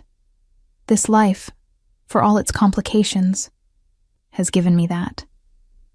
Sebastian's kiss was soft, grateful. I have something for you. Was waiting for the right moment, but this feels right. He reached into his pocket, withdrawing a small velvet box that made my heart stutter. But when he opened it, instead of a ring, I found a key on a platinum chain. This opens a safety deposit box at First National, he explained, fastening the chain around my neck. Inside is documentation for a new identity, cash, and instructions for disappearing if something happens to me. Also contains a copy of your journal. I had it scanned and printed, stored separately from the original. The implications hit me like a physical blow. You think something's going to happen to you. I think I operate in a dangerous world where preparation is the difference between protection and tragedy. If rivals move against me, if law enforcement gets too close, if any number of scenarios I've planned for actually occur, you need options. His hands framed my face. The key means freedom, Sarah. Freedom to choose to stay or go, to remain Sarah Mitchell or become someone else entirely. I don't want to be someone else. Maybe not now, but if I'm gone, if staying becomes too dangerous, you need the option. Promise me you'll use it if necessary. I wanted to argue, to insist that I'd never leave, that we'd face any threat together. But I'd learned enough about his world to understand that some situations couldn't be faced together, that sometimes survival meant sacrifice. I promise, I whispered, feeling the weight of the key against my collarbone. But Sebastian, I'm not planning on needing it. Neither am I. But we plan for worst cases anyway. We sat in silence for a long moment, holding each other with the desperate intensity of people who understood how fragile safety really was. Finally, Sebastian stirred, glancing at the journal I'd set aside. Read me what you wrote. I want to hear how you're processing all this. I retrieved the journal, flipping to the entry I'd been working on. It's not polished, just stream of consciousness. That's what I want. Raw truth, not edited version. I took a breath, then began reading aloud. 3 months in Sebastian's world, and I'm learning that transformation isn't dramatic. It's incremental. Small compromises that accumulate until you look back and barely recognize the person you were. I used to think in absolute terms, right and wrong, good and evil, legal and criminal. Now I think in gradations of gray, evaluating context and consequence rather than applying blanket morality. Today in class, we discussed medical ethics. The professor asked when it's acceptable to break protocol, to violate established rules in service of a greater good. My classmates debated theoretical scenarios while I thought about Sebastian eliminating threats to protect dozens of people who depend on him for their livelihood. About how conventional morality would condemn him while ignoring the stability he provides to families whose breadwinners work in his organizations. I'm not naive enough to think he's a hero. He's not. He's a criminal who's hurt people, who will continue to hurt people when necessary. But he's also created order in chaos, provided structure where society offered only neglect. The neighborhoods he controls have lower crime rates than those outside his influence. The people who work for him are loyal not just from fear, but because he protects their interests in ways legitimate systems never did. Is that enough to justify the violence? I don't know. But I know I love him, and I've chosen to build a life in his world. That makes me complicit in everything he does, whether I pull the trigger myself or simply accept the protection his violence provides. Medical school is teaching me about healing. Sebastian is teaching me about survival. I'm not sure which lessons matter more, or if they're really separate things at all. Maybe healing and survival are the same in different contexts. Maybe the nurse who saves lives and the criminal who eliminates threats are both just trying to protect what matters to them. I wrote in an early entry that I loved Sebastian even knowing it could destroy me. 3 months later, I understand that destruction isn't about him. It's about choosing a life that requires shedding the comfortable illusions I used to believe about morality and justice. I'm not destroyed. I'm rebuilt. Different, harder, more clear-eyed about how the world actually works rather than how I wish it worked. And I'm okay with that. More than okay. I'm finally becoming someone who can protect herself, who understands power and how to wield it, who doesn't apologize for taking up space or having needs. Sebastian didn't create that person. She was always there, buried under debt and fear, and society's insistence that good people don't associate with dangerous men. He just gave her permission to exist. I finished reading and looked up to find Sebastian watching me with an expression I couldn't quite interpret. Pride, perhaps, or recognition of something in my words that resonated with his own experience. "You understand," he said simply. "Better than most people who've spent their entire lives in this world. The gray areas, the impossible choices, the way conventional morality fails when applied to unconventional circumstances. I understand that loving you means accepting all of you. The darkness and the light, the violence and the gentleness, the criminal and the man who kept vigil by his sister's hospital bed when she needed him." His phone buzzed, the specific tone that meant urgent business. He glanced at it, his expression hardening. "I need to handle something. Won't be long." "Be careful," I said automatically, the words that had become ritual between us. Always. He kissed me once more, then was gone, leaving me alone with my journal and thoughts that were still too complicated to fully articulate. I turned to a fresh page, continuing the entry. Sebastian just left to handle another situation. I don't ask for details anymore unless he volunteers them.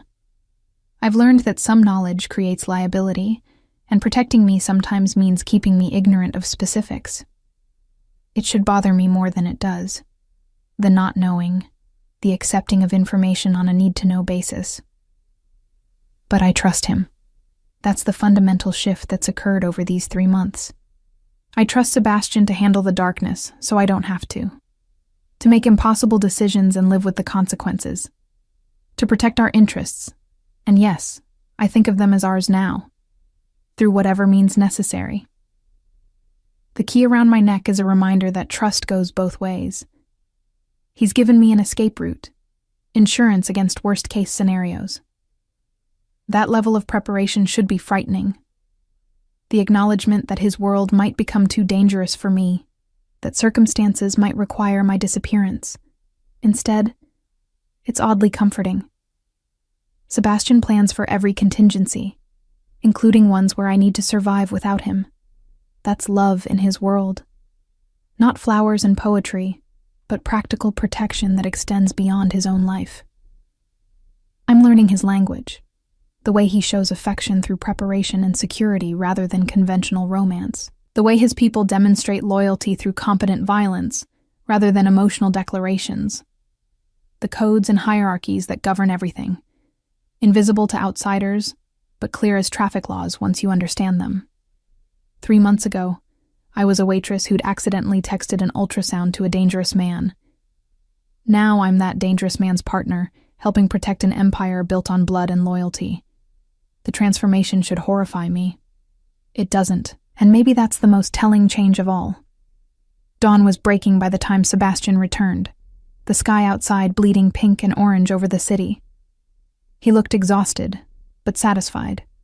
Whatever situation he'd handled apparently resolved to his satisfaction. "Everything okay?" I asked, looking up from where I'd been reviewing anatomy notes while waiting for him. "Everything's fine. Small territorial dispute that needed immediate attention." He moved to the coffee maker, preparing espresso with practiced efficiency. "How are the studies going?" "Good. Exam next week on cardiovascular systems. Antonio has been surprisingly helpful. Apparently, he did pre-med before deciding organized crime was more lucrative." Sebastian smiled at that. "Antonio's full of surprises. You should ask him about his mother sometime. She still thinks he's a legitimate security consultant. Is that what we're calling it? It's what we tell mothers and nosy relatives. Everyone else knows the truth." He brought me an espresso, prepared exactly how I'd grown to prefer it. "I've been thinking about what you read earlier, about transformation and complicity." I set aside my notes, giving him my full attention. "You asked once if choosing me meant you were becoming a monster," Sebastian continued, settling onto the couch beside my chair. "I don't think you are, but I think you're right that you're changing. We both are. You're teaching me that mercy isn't always weakness, that some threats can be neutralized without violence. I'm teaching you that survival sometimes requires hard choices that conventional morality would condemn. And together we're creating something new," I finished. "Neither purely criminal nor purely legitimate. Just ours." "Exactly." He reached for my hand, intertwining our fingers. "I have a proposition for you. Something I've been considering for a few weeks." The seriousness in his tone made my pulse quicken. "What kind of proposition?" "Marry me." The words hung in the air between us, simple but weighted with implications I was still processing. Marriage to Sebastian Dante would mean legal entanglement with everything he was. Formal recognition as his partner, not just in private, but publicly. "That's not a proposition," I said, my voice steadier than I felt. "That's a proposal." "Then let me do it properly." He slid from the couch to kneel beside my chair, still holding my hand. "Sarah Mitchell, will you marry me? Will you formalize what we've built over these 3 months? Accept the protections and complications that come with being legally recognized as mine?" I thought about the journal. 3 years of observations culminating in 3 months of active participation. About the key around my neck and what it represented. Sebastian's acknowledgement that loving me meant preparing for scenarios where I might need to survive without him. About the woman I'd become. Harder and clearer-eyed, but also stronger and more purposeful than the waitress who'd started documenting his world from a safe distance. "Yes," I said, the decision easier than it should have been. "On one condition." His expression turned wary. "What condition?" "I want to finish nursing school. Not as a hobby or something to fill time, but as a real career. I want to work in emergency medicine, use the skills I'm learning to help people." I held his gaze. "I need to balance the darkness of your world with something that creates light. Does that make sense?" Relief crossed his features. "Perfect sense. And Sarah, I wouldn't want you any other way. The fact that you're choosing to create rather than just exist in my world. That's exactly why I love you." He produced a ring from his pocket. Not flashy or ostentatious, but a simple platinum band with a single diamond that caught the morning light. It was perfect, understated but valuable. exactly what I would have chosen if asked. It was my grandmother's, he explained, sliding it onto my finger. The one who taught me to cook. She left it to me with instructions to give it to someone who understood both strength and mercy. I think she'd approve of you. I looked at the ring, feeling the weight of history and promise it represented. I wish I could have met her. She would have loved you, would have recognized in you what I see, someone who adapts without losing themselves, who survives without becoming cruel, who loves without illusions. We sat in comfortable silence as dawn fully broke over the city, the ring on my finger catching light and scattering it across Sebastian's office. 3 months ago, I'd been terrified, watching Sebastian kill to protect me and wondering if I could survive in his world. Now I was wearing his grandmother's ring and planning a future that acknowledged both the darkness and the light. The journal sat beside me, documentation of a transformation I was still processing. I picked it up, turning to the final page with blank space waiting to be filled. "What will you write about this?" Sebastian asked, watching me. "The truth. That I'm marrying a dangerous man who's killed people and will kill again when necessary. That I'm choosing this life with my eyes open, understanding the costs and accepting them. That love in your world looks different than conventional romance, but it's no less real for all its complications. And how do you feel about that truth?" I thought about it honestly, examining my emotions with the same clinical detachment I'd applied to 3 years of observations. Fear, yes, some. Doubt, occasionally. But underneath it all, a certainty I couldn't deny. "I feel like I finally found where I belong," I admitted. "For 3 years, I documented your world from the outside, fascinated and terrified in equal measure. Now, I'm on the inside, and it's harder and more complicated than I ever imagined. But it's also more real, more honest about what survival requires and what love demands." Sebastian pulled me from the chair onto his lap, the journal still clutched in my hands. "Write it down. All of it. Keep documenting our life together, the way you documented me from a distance. I want to read how you process this, how you navigate the complications, how you make peace with the darkness while maintaining your own light. Even when I'm critical, when I question your decisions or push back on things you consider necessary. Especially then. I don't want a yes woman, Sarah. I want you. All your questions and moral stands and refusal to simply accept things because I say they're necessary. That's the whole point of this partnership." I opened the journal to the final entry, beginning to write while still sitting in his lap. Sebastian asked me to marry him this morning. I said yes. 3 months ago, I watched him kill a man and wondered if I could survive in his world. Now I'm planning a wedding to one of the most dangerous men in the city, and I'm not afraid. Or rather, I'm afraid of the right things. Not Sebastian himself, but the threats we'll face together. Not the violence inherent in his world, but my own capacity to accept and participate in it. Not losing myself in his darkness, but finding that maybe I was always meant for this life and just needed permission to acknowledge it. The journal that started as documentation of observations from a safe distance has become a record of transformation. From waitress to partner, from observer to participant, from someone who watched Sebastian's world with fascinated horror to someone helping protect and build it. I'm not the same woman who accidentally texted an ultrasound to the wrong number 3 months ago. That woman was naive, drowning in debt, convinced she deserved nothing better than exhausting survival. This woman understands power and how to wield it, accepts necessary violence while maintaining boundaries about cruelty, loves without illusions, and plans without fear. This woman is marrying Sebastian Dante, is becoming part of his empire formally, not just as mistress or companion, but as wife and partner. And she's doing it with full knowledge of what that means. The complications, the dangers, the moral compromises that will be required. The diary I shouldn't have left behind nearly got me killed, but it also gave me everything I never knew I needed. Purpose, partnership, a love that acknowledges darkness while creating light. A future built on brutal honesty rather than comfortable lies. 3 years of documentation culminating in this moment. The final entry of one life, the first entry of another. From observer to participant. From alone to partnered. From surviving to living.